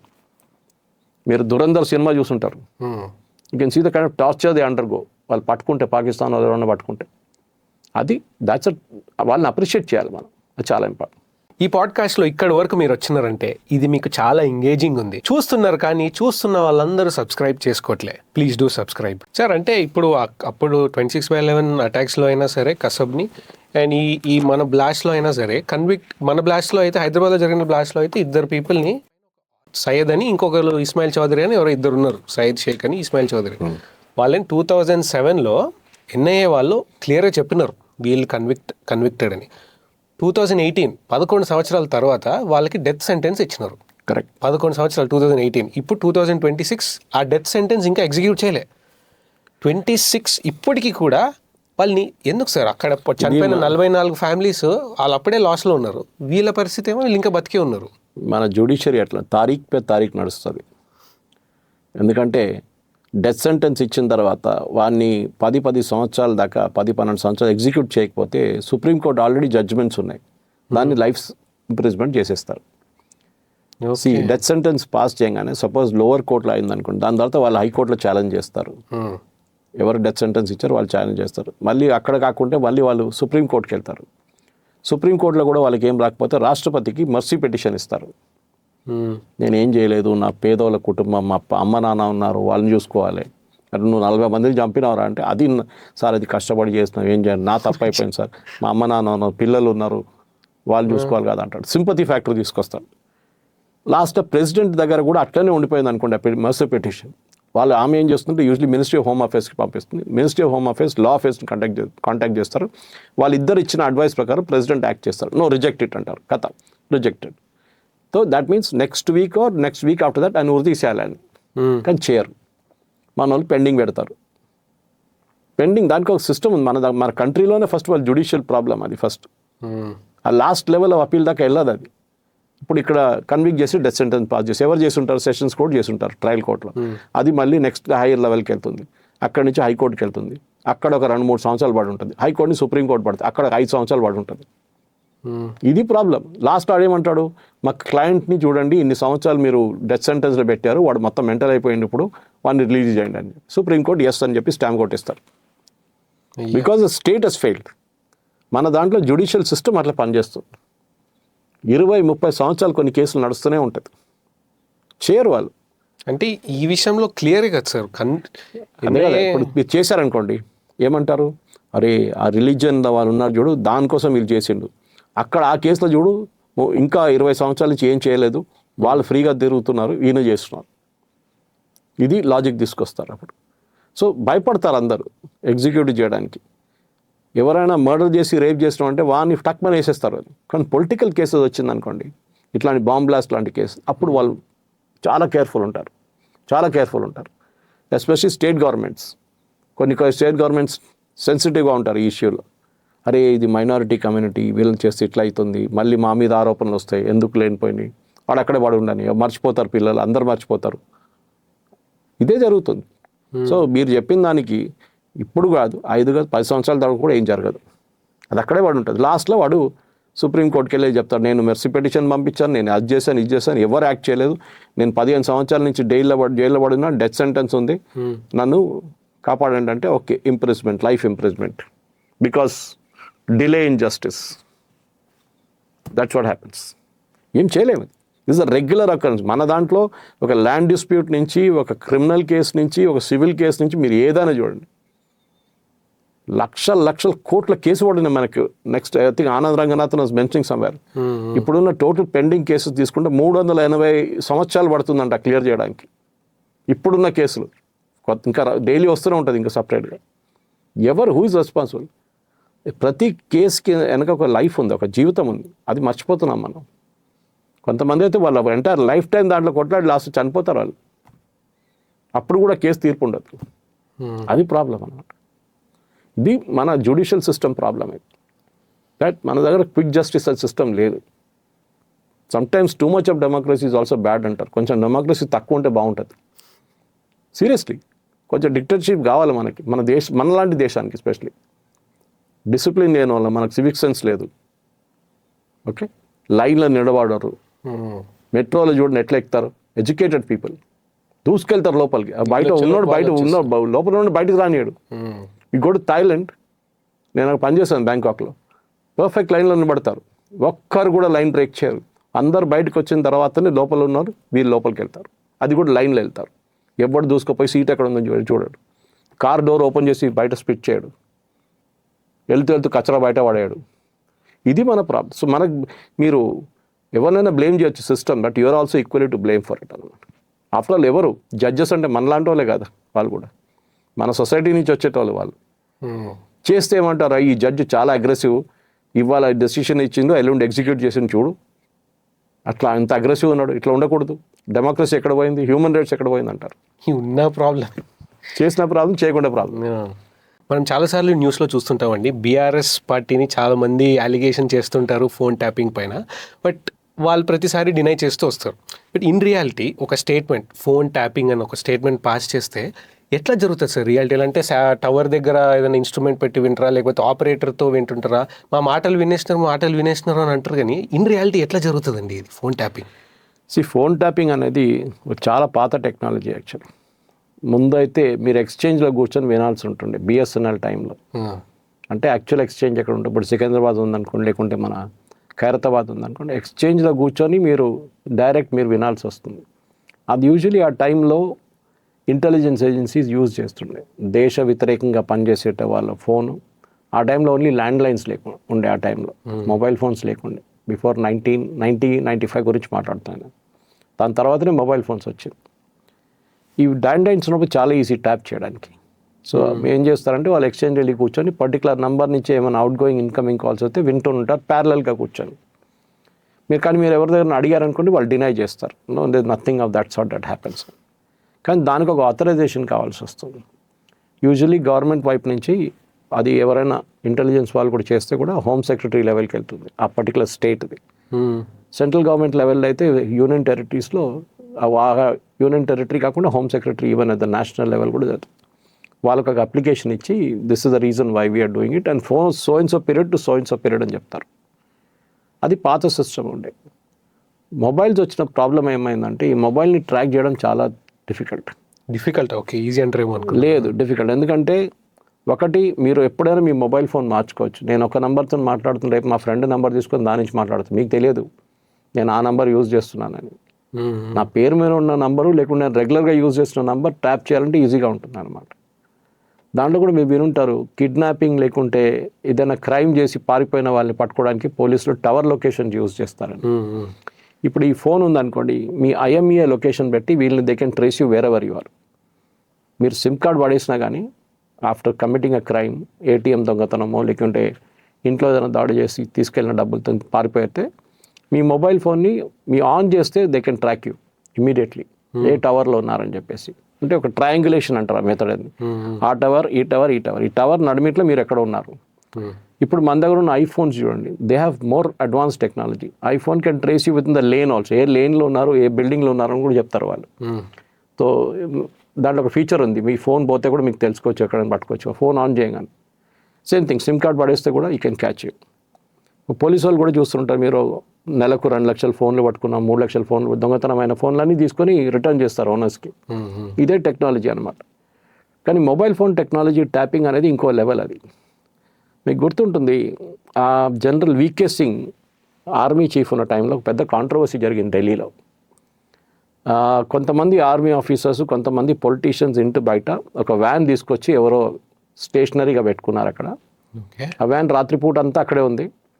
ఎవరో సెక్యూరిటీ వాళ్ళు అబ్జర్వ్ చేసి ఏంట్రా అని వెళ్ళి అడగడానికి వెళ్తే వాళ్ళు పారిపోయారు. సో ఇమీడియట్లీ అలారం రేస్ చేశారు, నంబర్ ప్లేట్ చెక్ చేస్తారు, నంబర్ ప్లేట్ ఫేక్ ఆబ్వియస్లీ అది. దాని తర్వాత ఎంక్వైరీ అంతా జరిగినప్పుడు ఎవరో ఆర్మీ ఇంటెలిజెన్స్ వాళ్ళు ట్యాప్ చేస్తున్నారు ఫోన్ అని. మన దగ్గర కూడా under the ministry of home affairs NTR అనే ఒక ఆర్గనైజేషన్ ఉంది. I think they are under ministry of home affairs, maybe wrong. National technical research organisation. ఈ ఎన్టీఆర్ ఏం చేస్తారంటే వాళ్ళకి ఇంకా అడ్వాన్స్ టెక్నాలజీస్ ఉంటుంది ట్యాప్ చేయడానికి. డైరెక్ట్ ఇక్కడ నుంచి వెళ్ళే సిగ్నలే ఇంటర్సెప్ట్ చేసేస్తారా చాలా రూట్స్లో. ఓకే, ఫర్ ఎగ్జాంపుల్ కొంతమంది శాటిలైట్ ఫోన్స్ వాడతారు, ఇరీడియం లాంటి ఫోన్స్ అంతా ఉంటుంది. ఇప్పుడు శాటిలైట్ ఫోన్స్ మన దేశంలో బ్యాండ్ ఉంది. కొన్ని రాష్ట్రాలకైతే మీరు తీసుకెళ్ళాడు కూడా. For example if you going to Leh Ladakh, మీరు ఎయిర్పోర్ట్లోనే వాళ్ళు అడుగుతారు, మీ దగ్గర శాటిలైట్ ఫోన్ ఉందా అని అడుగుతారు. You will get arrested if you have a satellite phone with you. ఎందుకంటే that's a very sensitive area, Leh Ladakh, చైనాతోనైనా బార్డర్. వాళ్ళకి డౌట్ అంటే మీరు చైనాతో ఎవరితోనో మాట్లాడబోతున్నారండి. కానీ మన దగ్గర నార్మల్, ఇప్పుడు మన దగ్గర జరిగిన ట్యాపింగ్లన్నీ చూస్తే ఇది బేసిక్లీ ఒకటి, మీరు చేస్తున్న కాల్ని వాళ్ళు ఒక టెక్నాలజీ యూజ్ చేసి they need not go to the exchange, but వాళ్ళు ఎయిర్టెల్ సర్వీస్ ప్రొవైడర్ ఎయిర్టెల్ని ఇన్ఫార్మ్ చేస్తారు, I need to have the coordinates of this number. Okay, అప్పుడు మీరు మూవ్ చేస్తూ ఉంటారు అనుకోండి, మీ ఇక్కడ ఉన్నారు, నెక్స్ట్ మినిట్ మీరు ఇక్కడ నుంచి 5 కిలోమీటర్ దూరం వెళ్ళారంటే the tracking is available with you మిమ్మల్ని జస్ట్ లైక్ GPS మీరు ఎక్కడ పోతున్నారని. అక్కడ వాళ్ళు ఏం చేస్తారంటే మీరు చేస్తున్న కాల్ని వాళ్ళు ట్యాప్ చేయవచ్చు. అది టెక్నాలజీ ఉంది దానికి ఓకే. చాలా మటుకు. Even encrypted calls. ఇప్పుడు మీ దగ్గర వాట్సాప్ వాళ్ళు ఏమంటారు మీ దగ్గర ఎండ్ టు ఎండ్ ఎన్క్రిప్షన్ లేదు. మన సుప్రీంకోర్టులో కేసు వచ్చినప్పుడు, సుప్రీంకోర్టు ఎప్పుడు కూడా నడుస్తుంది ఆ case, I think next week is the final hearing. WhatsApp ఏం చేస్తున్నారంటే మీ దగ్గర ఉన్న ప్రతి ఇన్ఫర్మేషన్ ఫేస్బుక్ అమ్ముతున్నారు. వాళ్ళ కంపెనీ కదా మెటా. అంటే మీరు ఇప్పుడు ఫేస్బుక్లో వాట్సాప్లో వెళ్ళి మీ ఫ్రెండ్తో చాట్ చేస్తున్నారు, నాకు హెడేక్ ఉంది, I don't know what medicine to take అనగానే, or I'm going to plan to go for a holiday, I don't know where to go అనగానే మీరు నెక్స్ట్ మీ ఫేస్బుక్ ఓపెన్ చేయగానే మీకు సజెషన్ వస్తుంది. Why don't you go to Leh Ladakh, why don't you go to north east, why don't you go to Tamil Nadu. How do they know? ఇది usually వెబ్సైట్లో cookies ఉంటుంది, that is still understandable, అక్కడ మనం అర్థం చేసుకోవచ్చు. కానీ ఇది ఎట్లా తెలుస్తుంది వాళ్ళకి? సో ఇప్పుడు మన రేవంత్ రెడ్డి గారి ఇంటి మీద వీళ్ళు ట్యాప్ చేశారని చెప్పి అలిగేషన్స్ వచ్చినాయి. ఇప్పుడు దాన్ని హియరింగ్ నడుస్తుంది. చేశారు, దాంట్లో డౌట్ లేదు. ఎంత దాకా చేశారో తెలియదు. కానీ దాంట్లో scary factor is not about tapping the telephone, అది ఈజీ టెక్నాలజీ. రేవంత్ రెడ్డి గారు ఇంట్లో కూర్చొని మాట్లాడేది, ఆయన బెడ్రూమ్లో కూర్చొని మాట్లాడింది కూడా పికప్ చేసుకున్నట్ట without a phone. So that is done usually మన జేమ్స్ బాండ్ లాగా సినిమాలు చూస్తుంటారు మీరు. ఇది చేస్తున్న చిన్న చిన్న మైక్స్, ఇప్పుడైతే మన నార్మల్ మైక్స్ చిన్న మైక్స్ అయిపోయినాయి. దీనికన్నా చిన్న చాలా ఉంటుంది, హాలీల్యాండ్ లాంటి చిన్న మైక్స్ ఉంటుంది, దానికన్నా మైక్రో మైక్స్ ఉన్నాయి. అదేం చేస్తారంటే ఎక్కడైనా గోడలు ఎక్కడైనా దాచిపెడతారు. సో దాని నుంచి మీరు ఏం మాట్లాడుతున్నా క్లియర్గా, దాని పక్కన ఒక ఇల్లు, దాని పక్కన రెంట్కి తీసుకున్నారు. In fact SIT had taken a house next to Revanth Reddy's house, అద్దెకు తీసుకున్నారు వాళ్ళు. అక్కడ కూర్చొని వింటున్నారు ఈమె ఏం మాట్లాడుతున్నారు అనేది, ఈయన ఇంటికి వచ్చే వాళ్ళు ఏం మాట్లాడుతున్నారు అనేది, వితౌట్ ఈవెన్ ఫోన్. అర్థం చేసుకో, phone tapping is a different league. అది మనం ఈజీగా దాన్ని మన ఫోన్ మార్చుకొని, యూజువలీ పొలిటీషియన్ మీరు చూస్తుంటారు, వాళ్ళ ఫోన్ ఎప్పుడు వాడరు. వాడు సెక్రటరీ ఫోనో లేకుంటే వాడు పక్కన ఉన్న ఇంకో చెంచా ఉంటాడు, వాడు ఫోనో వాడుకుంటారు వీళ్ళు. రెగ్యులర్గా ఒక ఫోన్ నుంచి ఫోన్ చేయరు వాళ్ళు ఎప్పుడు. మీకు నాకు కూడా చాలామంది ఫోన్ చేస్తారు అప్పుడప్పుడు, ఎమ్మెల్యేలు కానీ ఎంపీలు కానీ రెగ్యులర్గా వాళ్ళ ఫోన్ నుంచి కాల్స్ రావు. మెసేజ్ పంపిస్తారు, Suresh ji I'm calling you in 5 minutes అని చెప్పి వాట్సాప్ నుంచి. తర్వాత ఇంకో నంబర్ నుంచి కాల్ వస్తుంది నాకు. సో నేను మెంటలీగా ప్రిపేర్డ్ అయిపోతాను అనమాట, otherwise I will cut the call, ఎవరో తెలియదు అని చెప్పి. సో ఈ ట్యాపింగ్ అనేది ఇంకా టెక్నాలజీ మారుతున్నప్పుడు ఇంకా చాలా కాంప్లికేటెడ్ అవుతుంది. మీరు చూడండి, ఇంకా ముందుకెళ్తూ మీరు ఈవెన్ కార్లో కూర్చొని మాట్లాడే మీ కాన్వర్జేషన్ కూడా ఒక్కొక్కసారి they can tap you, because you're on Bluetooth. మీ వెనక కారు ఉన్నోడు మీ బ్లూటూత్ ట్యాప్ చేసి మీ ఫోన్లో కాన్వర్జేషన్ అంతా వింటుంటారు మీరేం మాట్లాడతాం, because that is again very scary. Privacy అనేది మర్చిపోండి. అండ్ దిస్ వాట్సాప్ కేసులో చాలా క్లియర్గా తెలిసింది, సుప్రీంకోర్టు అదే అడిగారు. మీరు అన్నారు ఎండ్ టు ఎండ్ ఎన్క్రిప్షన్ అన్నారు, మళ్ళీ ఎందుకు లేదు? ఇప్పుడు ఫేస్బుక్ మీకు చెప్పేదే కాదు వాళ్ళు చేసేది. ఫేస్బుక్లో ఒక ఫీచర్ ఉంది, in fact it came in one of the videos recently. వాళ్ళు ఏం చేస్తారంటే ఆ ఫీచర్ నుంచి మీరు ఎవరితోని ఏం మాట్లాడారు, ఏ ఫోటో పోస్ట్ చేశారు, మీ ఫోన్లో ఏ ఫోటో ఉంది, మీ కాంటాక్ట్ అడ్రస్ మొత్తం వాళ్ళకి దగ్గర ఉంది. మీరు రిజిస్టర్ చేసినప్పుడు అన్ని కొట్టి అగ్రి అని కొట్టేశారు. దాంట్లో ఒక ఫీచర్ ఇది ఉంది. So they can know where you went. నేను మొన్న మణికొండలో ఒక స్టూడియో ఉంది, అక్కడికి వెళ్తున్నాను, నేషనల్ స్టాప్ వాళ్ళది. వెళ్తున్నప్పుడు I wanted to pick up a food దగ్గరే. నేను లాస్ట్ టైం పికప్ చేశాను ఒక రెస్టారెంట్ దగ్గర నుంచి. నేను రెస్టారెంట్ పేరు మర్చిపోయాను. So I was searching, or పెట్టి దాన్ని ఈ పెట్టి ఇట్లా సర్చ్ చేస్తుంటే సడన్గా యూ పార్క్డ్ హియర్ లాస్ట్ అని చెప్పి ఒక పాపప్ ఐకాన్ వచ్చింది. అంటే నేను కార్ అక్కడ పార్క్ చేశానని గూగుల్ సర్చ్లో వాళ్ళకి తెలుసు, ఎందుకంటే I was using Google map. So naturally మీరు ఎక్కడ వెళ్తున్నారు, ఎవరిని కలుస్తున్నారు, ఎక్కడ వెళ్ళారు మీకు గుర్తుంటే, మీకు ఒక్కొక్కసారి ఫేస్బుక్ ఒక రిమైండర్ పంపిస్తారు 1 year బిఫోర్ అని చెప్పి. వాళ్ళకి ఎట్లా తెలుసు? That's obviously there is an algorithm working in the background. వాళ్ళు మాన్యువల్లీ కూర్చొని ఎవరు చెప్పరు మీకు, కానీ అది వాళ్ళ దాంట్లో పోస్ట్ చేసిన పిక్చర్ అది.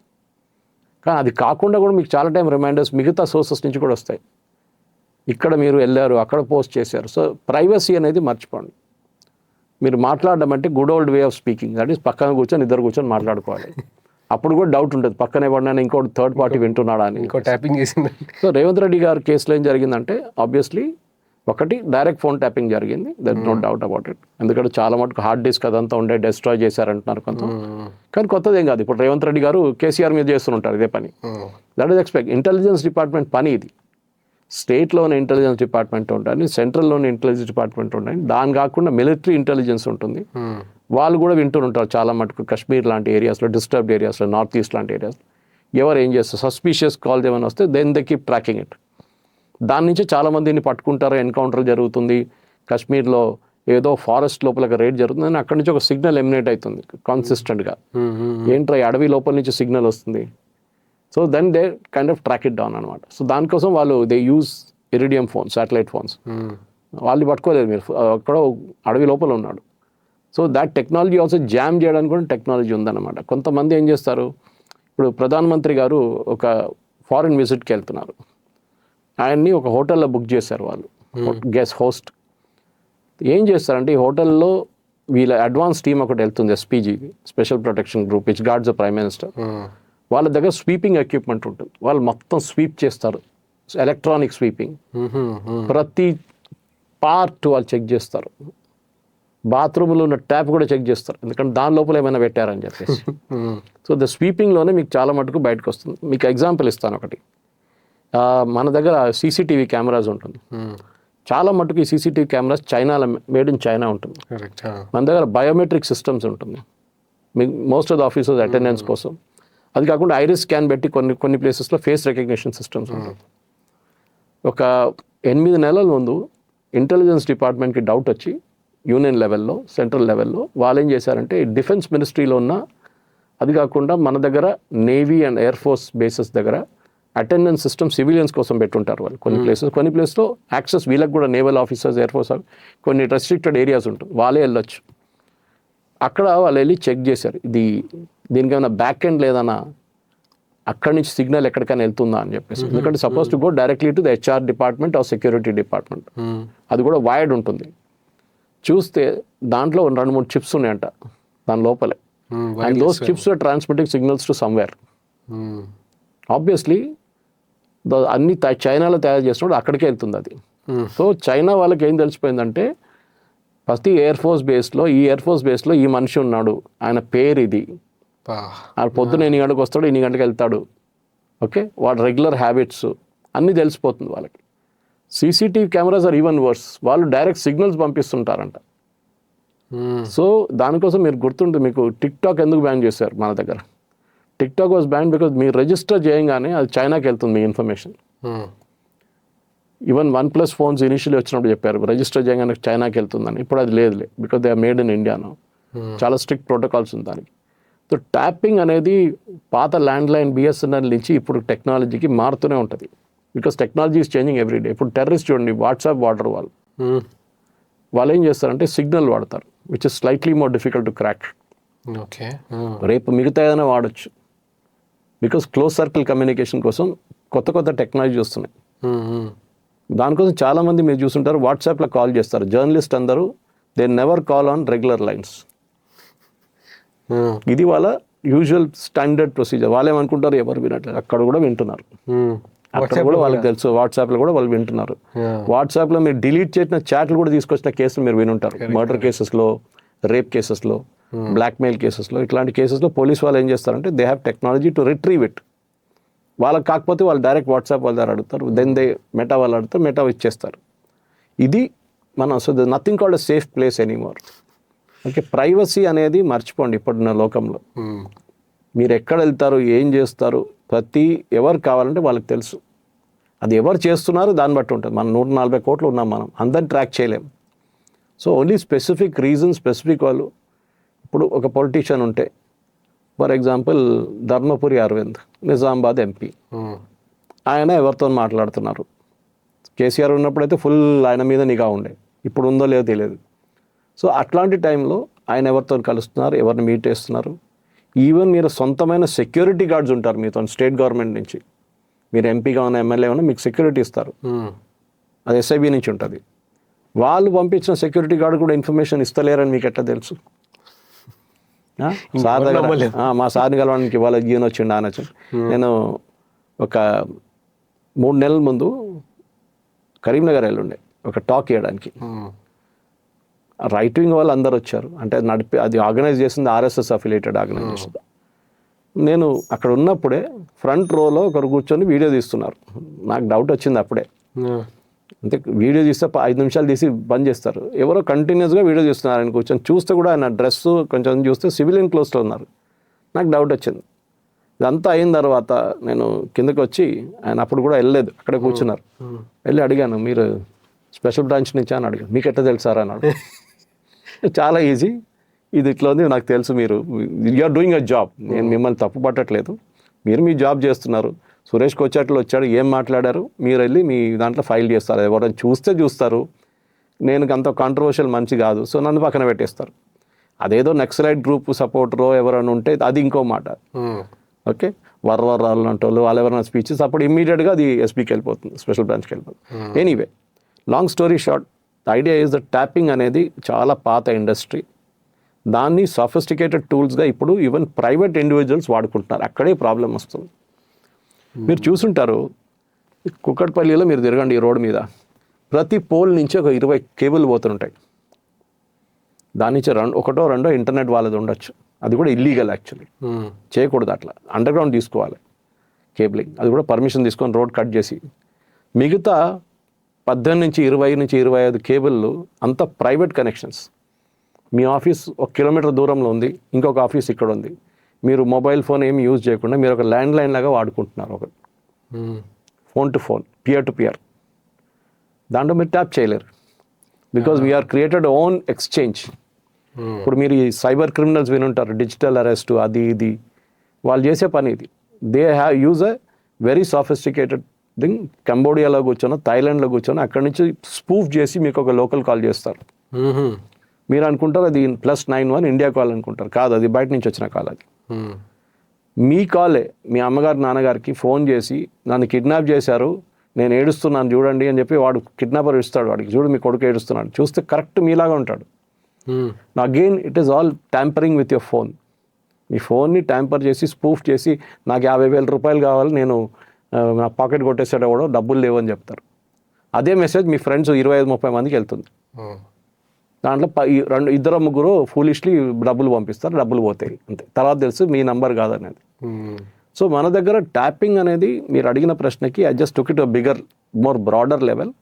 ఇట్ ఈస్ నాట్ జస్ట్ ఎవరో ఫోన్లో మాట్లాడితే ఇంకో మాట వినడం కాదు, మీ ప్రైవేట్ కాన్వర్జేషన్స్ కూడా నాట్ సేఫ్ ఎనీమోర్. మీరు రెస్టారెంట్లో కూర్చొని ఒకతను మాట్లాడుతున్నప్పుడు మీరు అక్కడికి వస్తున్నారని తెలిసిన మనిషి మీ కాల్స్ కావాలంటే రికార్డ్ చేయొచ్చు. మీరు టేబుల్ బుక్ చేశారు, okay Suresh book the table వచ్చేస్తారు, ఇమీడియట్ 1-to-1 లింక్ అయిపోతుంది. అక్కడ గ్లాస్ పక్కనో లేకుంటే ఆస్ట్రే లోపల అక్కడ పెట్టేస్తాడు, మీకేం తెలియదు, మీరు ఏం మాట్లాడో మొత్తం తెలిసిపోతుంది. So private spying is more dangerous. ఇప్పుడు చాలామంది ప్రైవేట్ డిటెక్టివ్స్ ఉంటారు, వాళ్ళ పని ఇది, వాళ్ళు చేస్తుంటారు. సో ఇట్స్ ఇల్లీగల్ వాళ్ళు చేసేది, కానీ గవర్నమెంట్ చేసినప్పుడు అది లీగల్ అయిపోతుంది.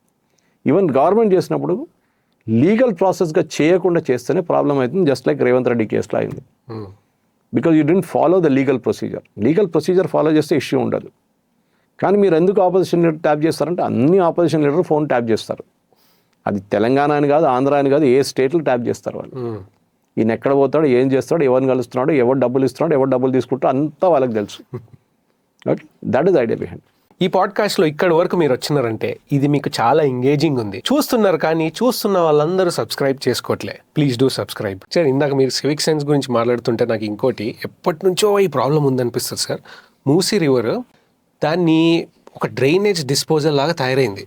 అంటే ఎందుకు తయారైంది సార్? ఫస్ట్ ఫ్రెష్ వాటర్ ఎక్కడైతే అనంతగిరి కొండల్లో స్టార్ట్ అయ్యి వస్తుందో హైదరాబాద్లో మొత్తం డంప్ అయిపోతుంది.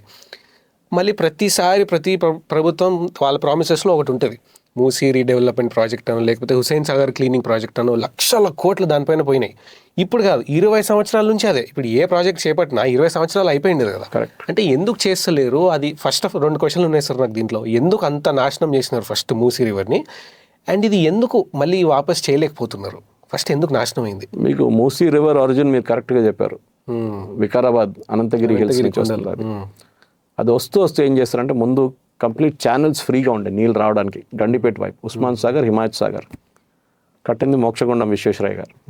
1908లో హైదరాబాద్లో వరదలు వచ్చి చాలామంది చనిపోతే నిజాం ఆయన్ని స్పెషల్లీ పిలిపించి ఏం చేయాలి చెప్పండి అని చెప్పారు.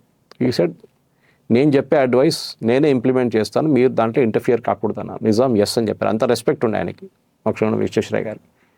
ఆయన ఈ 2 లేకులు కడదాం మనం, అక్కడి నుంచి వచ్చే నీళ్ళు ఇక్కడ డిస్ట్రిబ్యూట్ అయిపోతుంది, ఇక్కడ నిండిన తర్వాత అది మూసీకి వెళ్తుంది. డైరెక్ట్ మూసీలో వెళ్ళదు. డైరెక్ట్ మూసీలో వస్తే వరదలు వచ్చేస్తాయి. Okay. This is the logic. కానీ కొన్ని సంవత్సరాల తర్వాత ఉస్మాన్ సాగర్, హిమాయత్ సాగర్ రెండు పక్కన పెట్టేశారు.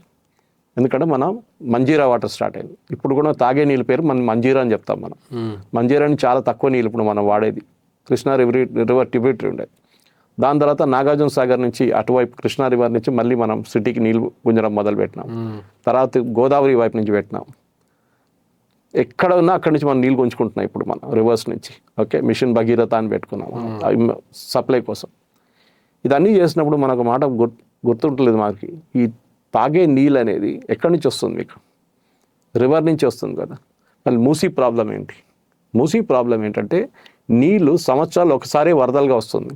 అప్పుడు క్లీన్ అయిపోతుంది మొత్తం మూసీ. మీరు చూసుంటారు, వరదలు వచ్చిందో ఆ మూసీ మన గడ్డిపెట్టి గేట్ తీసేస్తారో మొత్తం నీళ్ళు కొట్టుకుపోతుంది. ఉన్నంత కచ్చరా గిచ్చరా మొత్తం పోతుంది అప్పుడు.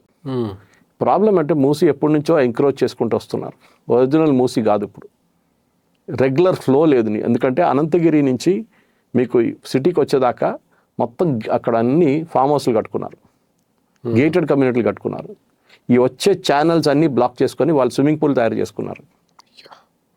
ఓకే, నీళ్ళు లేవు ఇప్పుడు. దానికోసం అక్కడి నుంచి మనం చాలా తక్కువ వాడుతాం నీళ్ళు. అక్కడ ఉన్న నీళ్ళు కూడా ఏదో 1 or 2% సిటీకి పనికి వస్తుంది అనుకోండి, అంతే. అది కూడా డౌట్ ఉంది దాని క్వాలిటీ గురించి, గండిపేట క్వాలిటీ గురించి, మన ఉస్మాన్ సాగర్ హిమాయత్ సాగర్ క్వాలిటీ గురించి. చుట్టుపక్కల అన్ని కాలనీలు వచ్చేసినాయి. దాని వాటర్ దాంట్లో వస్తుందని డౌట్ ఉంది ఇప్పుడు. అది కాకుండా మీరు చూస్తున్నారు, మీరు మూసీ గురించి ఎందుకు మాట్లాడుతున్నప్పుడు రీడెవలప్మెంట్ ప్లాన్ గురించి రేవంత్ రెడ్డి గారు మొన్న కూడా వెళ్ళి ఢిల్లీకి వెళ్ళి నాకు ఇంత ఎకర్లు కావాలి, 50 ఎకర్లు కావాలి గోల్కొండ దగ్గర అది అన్నారు. వీళ్ళు ఇవ్వరు. Ministry will never give. దానికి కారణాలు చాలా ఉన్నాయి. ఎందుకంటే that is an artillery unit. Training unit అంటే షిఫ్ట్ చేయొచ్చు వాళ్ళని. Artillery units is an active unit. వాళ్ళు షిఫ్ట్ చేయరు. వాళ్ళు ఆ ల్యాండ్ వాళ్ళది. అది ఎప్పటి నుంచో ఉంది, నిజాం టైం నుంచే ఉన్న ల్యాండ్ వాళ్ళ దగ్గర. అది దాని పక్కన పెడితే మూసీది ఈ రీజువనేషన్ కాదు. అక్కడి నుంచి కిందకెళ్ళి మూసీ క్లీన్ చేయాలి. అది ప్రాబ్లం. మూసీది యాక్చువల్ కంటామినేషన్ ఎక్కడ జరుగుతుంది? సిటీలో జరుగుతుంది. ఎక్కడ? మన ఓల్డ్ సిటీ నుంచి మొదలైనప్పుడు. దానికి నాకు ఇప్పుడు కూడా గుర్తుంది, కాంగ్రెస్ హయాంలో రాజశేఖర రెడ్డి గారి టైంలో మొదలైంది ఇది. నా దగ్గర ఇప్పుడు కూడా ఫోటోలు ఉన్నాయి, క్రెయిన్లో ఆపరేట్ చేస్తున్న ఫోటోలు. హుస్సేన్ సాగర్లో అవి తీసి, Hussain Sagar separate, that is the dredging నడుస్తుంది అక్కడ. I'm talking of Musi cleaning. ఏం చేస్తున్నారు వీళ్ళు? మూసీ క్లీనింగ్ నడవాలి. మూసీకి ఇంకో సోర్స్ ఎక్కడి నుంచో మన హుస్సేన్ సాగర్ నుంచి ఓవర్ఫిల్ అయినప్పుడు నీళ్ళు అక్కడి నుంచి చిక్కడపల్లి వైపు నుంచి వెళ్ళిపోయి ఫీవర్ హాస్పిటల్ దగ్గర నుంచి అక్కడ కలిసిపోతుంది మూసీలో లాస్ట్. అది నల్గొండ వైపు పోతుంది, నల్గొండ అటువైపు వెళ్ళిపోతుంది. అది ప్రాబ్లం ఎక్కడ వస్తుందంటే ఈ సిటీకి ఎంటర్ అయినప్పుడే మొత్తం సువేజ్ డ్రైనేజ్ అంతా వెళ్ళి దాంట్లో పడుతుంది. డైరెక్ట్ పైప్స్ పెట్టేశారు. ట్యానరీ యూనిట్స్, అది ఇది ఫ్యాక్టరీలు, అన్ని చిన్న చిన్న ఫ్యాక్టరీలు ఉంటాయి. పెద్ద ఫ్యాక్టరీలు ఏం లేవు ఆ సైడ్. నార్త్ హైదరాబాద్లో మొత్తం, సౌత్ హైదరాబాద్లో మొత్తం దాంట్లో పడేస్తారు. ఇప్పుడు గంగా కూడా అదే అయింది కదా. ఇప్పుడు గంగా రీజువనేషన్ నడుస్తుంది, యమునా రీజువనేషన్ నడుస్తుంది. అక్కడ కోట్లు ఖర్చు పెడుతున్నారు. మనం ఇక్కడ చేయలేకపోతున్నాం. మన రీజువనేషన్ అని చెప్పి ఎక్కడ బాపుఘాట్ దగ్గర మాట్లాడుతున్నాం. బాపుఘాట్ కాదు ప్రాబ్లం. బాపుఘాట్ తర్వాత మొదలవుతుంది ప్రాబ్లం. మీరు తిప్పుకాన్ బ్రిడ్జ్ ఉంది కదా, that is the point where this entire thing starts. Bapughat అంతా అక్కడ కాదు ప్రాబ్లం. అక్కడి నుంచి కిందకి వెళ్ళి అక్కడి నుంచి ఒక 5 kilometers దూరం నుంచి స్టార్ట్ అవుతుంది ఈ ప్రాబ్లం. మీరు అది ట్యాకిల్ చేయండి.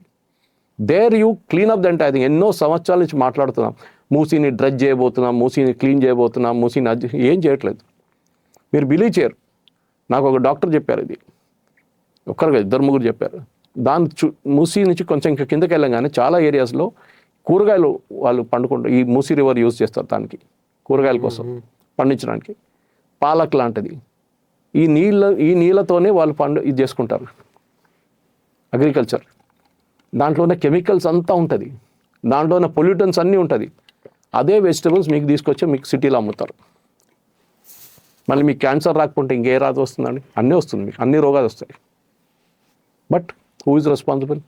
మీరు ఆ వెజిటబుల్స్ ఫార్మర్ని మీరు తిట్టలేరు. ఆయనకు నీళ్ళ సోర్స్ లేవు, దగ్గరున్న అక్కడే చేయించుకుంటాడు. నల్గొండ ఉంటాడో, షామీర్పేటలో ఉంటాడో, తిప్పుకాన్ బ్రిడ్జ్కి ఉంటాడో, లేకుంటే మన మలక్పేట కాడ ఉంటాడు, ఎక్కడ ఉండొచ్చు. మీకు this is the most important thing. ఒక టైంలో హైదరాబాద్ మన కాచిగూడ దగ్గర ఒక ఏరియా ఉంది, చప్పల్ బజార్ అని చెప్పి, మీరు వినుంటారు ఈ పేరు.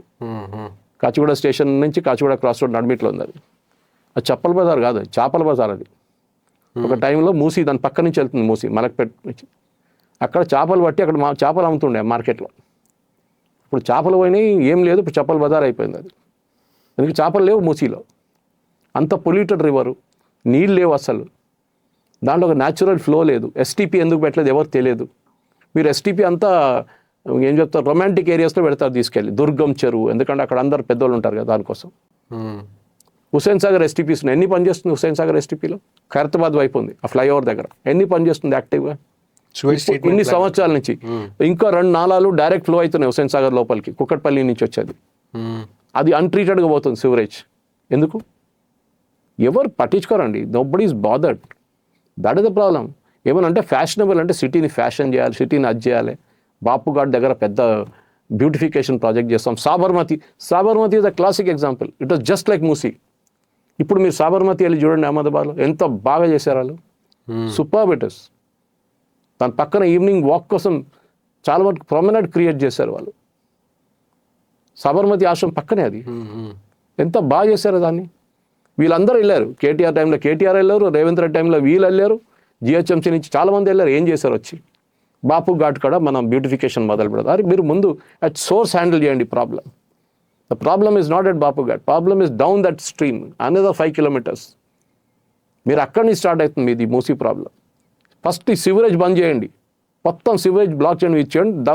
దమ్ ఉండదు పొలిటికల్ చేయరు. ఇప్పుడు ఎలక్షన్ వస్తుంది, అసలు చేయరు. ఇప్పుడు మున్సిపల్ కార్పొరేషన్ 3 ముక్కలు చేసేసారు, ముట్టారు అసలు ఇప్పుడు ఎలక్షన్ అయ్యేదాకా. This is the problem.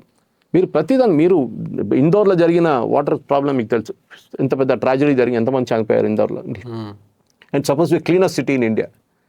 కానీ వాటర్ ఇప్పుడు మొన్న ఒక రిపోర్ట్ టైమ్స్ ఆఫ్ ఇండియాలో అక్కడ వచ్చింది, చూశాను నేను. That Hyderabad also equally bad, మన తాగే నీళ్ళు కూడా. మన ఎవరిని బ్లేమ్ చేస్తారు మీరు? మన దగ్గర బోలక్పూర్లో ఒక పెద్ద ట్రాజడీ జరిగింది మనకు తెలుసు, ఇక్కడ నీళ్ళ ప్రాబ్లం ఉండే. అప్పుడు వీ విల్ నెవర్ లెర్న్, ఎందుకంటే మనం public memory is very short. నేను చెప్పాను చూడండి, ఇవాళ ఇన్సిడెంట్ అయితే 20 మంది చనిపోతారు, నెల తర్వాత ఎవరికి గుర్తుండదు ఎవరు చనిపోయినా, ఎక్కడ జరిగిందని కూడా తెలియదు. సో ఈ బ్యూటిఫికేషన్ అంతా బాగానే ఉంది, very good concept, no doubt about it. మీరు ప్రాబ్లమ్ని అట్ సోర్స్ ట్యాకిల్ చేయండి. దానికి పొలిటికల్ విల్ కావాల్సి వస్తుంది. మూసీలో ఉన్న ఎంక్రోచ్మెంట్స్ మొత్తం కబ్జా. మూసీ మన సిటీయే కబ్జా అని అనుకోండి. సిటీలో హైదరాబాద్ వచ్చిన తర్వాతనే కొంచెం లాజిక్ ఉంది ఇప్పుడు, లేకుంటే ఎవరిని పట్టుకొని తెలియదు. కబ్జా మీద కబ్జా. మా అల్వాల్లో 2 లేకులు ఉన్నాయి. అల్వాల్లో 2 హైలీ పొల్యూటెడ్, హైలీ అని కాదు హైలీ పొల్యూటెడ్. దాని పక్కన కూడా నిలబడలేరు మీరు. గణేష్కి మనం తీసుకెళ్తే అక్కడ బంద్ చేసేసి ఇప్పుడు దాని పక్కన చిన్న ఒక ట్యాంక్ కట్టి దాంట్లో గణేష్ని విమర్శనం చేస్తున్నారు, విసర్జన చేస్తున్నారు దాంట్లో. ఎందుకంటే ఆ లేక్లో కాలు పెట్టగానే చచ్చిపోతారు. జోక్ ఉండే ముందు హుస్సేన్ సాగర్ లేక్ గురించి మేము కాలేజీలో ఉన్నప్పుడు చెప్తుండే, హుస్సేన్ సాగర్లో మునిగి చావక్కర్లేదని, స్మెల్ చేసి చచ్చిపోతారంట. అట్లా ఉంటుంది సంగతి. సో ఈ ప్రాబ్లం ఏంటంటే అట్ సోర్స్ ట్యాకిల్ చేయడం వీళ్ళకి దమ్ము లేదు. అన్నిటికీ హైదరాబాద్ రాలేరు. మీరు ఎందుకు ట్యాకిల్ చేయలేకపోతే సఫిల్ కూడా లేక్ చూడండి, మీరు అల్వాల్ లేక్ చెరువులు చూడండి, హస్మత్పేట్ చెరువులు చూడండి. ప్రతి హైదరాబాద్లో 2000 చెరువులు ఉండే, ఇప్పుడు 40 కూడా లేదు. చెరువులు పేరు ఉన్నాయి, కాలనీ వచ్చేసినాయి దాని లోపల. వర్షం వచ్చినప్పుడు ఎంటాడు, మా ఇంటి లోపల నీళ్ళు వచ్చిందండి, మళ్ళీ ఎక్కడ వస్తుంది నీళ్ళు? అక్కడికి వెళ్తుంది. వాటర్ లాజిక్ ఏంటి? వాటర్ది ఇట్లా go to the lowest point. మీరు చెరువులో ఇల్లు కట్టుకున్నారంటే మళ్ళీ ఆ చెరువులోనే నీళ్ళు వస్తాయి, మీ ఇంటి లోపలికి వస్తాయి నీళ్ళు. ప్రతి చోట్ల కబ్జా ఉంది మన దగ్గర. ఎందుకంటే ఫస్ట్ ఆఫ్ ఆల్ మన ల్యాండ్ రికార్డ్ నిజాం టైం నుంచే మెస్ అది. సో ఈ మీరు ప్రజలకి మీరు ఒక రెస్పాన్సిబిలిటీ ఉంది మీకు. ఇది యూరోప్లో జరిగితే ఆ గవర్నమెంట్ ఉండరు, ఏదైనా అడ్వాన్స్ కంట్రీస్లో, ఏదైనా డెవలప్ కంట్రీస్లో. మన దగ్గర ఏంటంటే ఇదే సేమ్ స్టాలిన్ చెప్పిన డైలాగ్ అది, single death is a tragedy, million is a statistic. చనిపోతే పోతారు, ఒక 100 మంది 100 మంది చేస్తారు, వాళ్ళకు 2 లక్షలు 3 లక్షలు పడేస్తారు కాంపెన్సేషన్ అని చెప్పి, దాని తర్వాత మర్చిపోతారు వాళ్ళ సంగతి. ప్రాబ్లం అట్లానే ఉండిపోతుంది. This is the issue. Sir నడి ఒడ్డున ఇప్పుడు హైదరాబాద్లో దరిద్రం నాశనం అయిపోయింది రివర్. ఇప్పుడు ఇది ఎక్కడ పోతుంది? తిరిగి కృష్ణా నదిలో కలుస్తుంది. నల్గొండ వైపు వెళ్తుంది కదా, అట్లనే మొత్తం కృష్ణాలో కలిసిపోతుంది కదా సార్. కృష్ణా రివర్ అంతా పొల్యూట్ అయిపోతుంది, డ్రైనేజ్ సూవేజ్ అది. మళ్ళీ అక్కడ నుంచి అగ్రికల్చర్కి వాడుకునే నీళ్ళు మొత్తం అన్నీ. నేను చెప్పాను కదా మీకు, number of cancers in Hyderabad are unexplainable. Explain చేయలేం. జీన్ లేదు, జీన్ మ్యూటేషన్ కాదు, ఫ్యామిలీ హిస్టరీలో లేదు, వాళ్ళకి ఏం చెప్తారు, ప్రతి చోట్ల అసలు ఎక్స్ప్లెనేషన్ కూడా లేదు. నాన్ వెజ్ తినరు కొంతమంది, అసలు ఏం ముట్టరు, ప్రాసెస్ ఫుడ్ తినరు, వాళ్ళకి వస్తుంది. ఎందుకు వస్తుంది? కొంతమంది అంటారు బ్యాడ్ లక్. బ్యాడ్ లక్ కాదు, ప్యూర్లీ హ్యూమన్ ఇంటర్వెన్షన్. మనం తినే కూరగాయలు కానివ్వండి, ఏదైనా కానివ్వండి. In fact one of the doctors told wonderful suggestion ఇచ్చింది నాకు. మీరు కూరగాయలు కొంటున్నప్పుడు సురేష్ గారు పురుగులు ఉన్న కూరగాయలు కొనండి అన్నారు. నేను చెప్పాను, ఏంటి సార్ ఇట్లా చెప్తున్నారు? పురుగులు మీరు ఒక కిలో బ్రింజాలు తీసుకుంటే దాంట్లో 2-3 పురుగులు ఉంటాయి, అది కొనండి. ఎందుకని అడిగితే ఆయన చెప్తాను దాంట్లో పెస్టిసైడ్ కొట్టలేదు, దానికోసం పురుగులు ఉన్నాయి.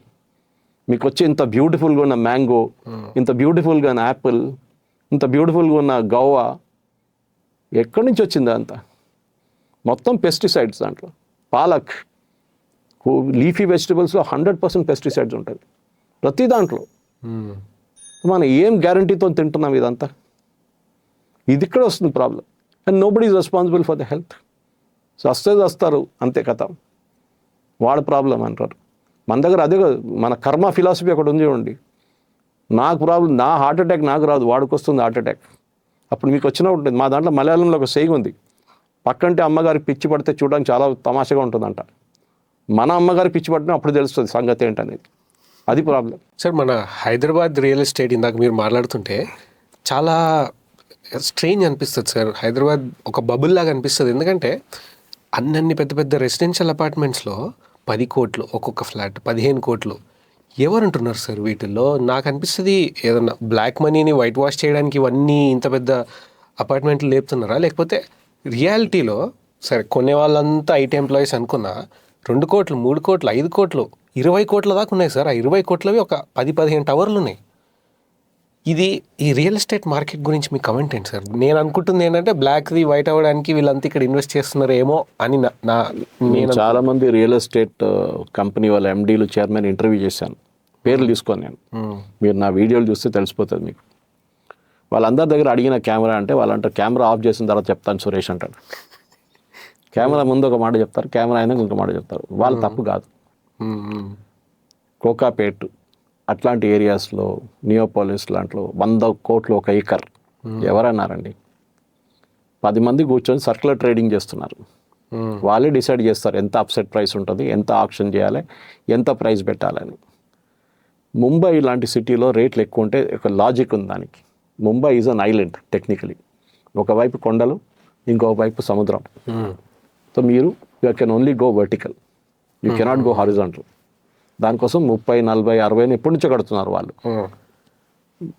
వాళ్ళు ముంబై నుంచి తానే వెళ్ళారు, తానే నుంచి ముందుకు వెళ్ళారు, ఇప్పుడు పూణే, ఇక్కడ ఇటువైపు నవీ ముంబై, ఇన్ని వాళ్ళు ఎక్స్పాండ్ చేసుకున్నారు. మనకు ప్రాబ్లం లేదు. అది మనం డెక్కన్ ప్లాటో అంటే స్ట్రైట్.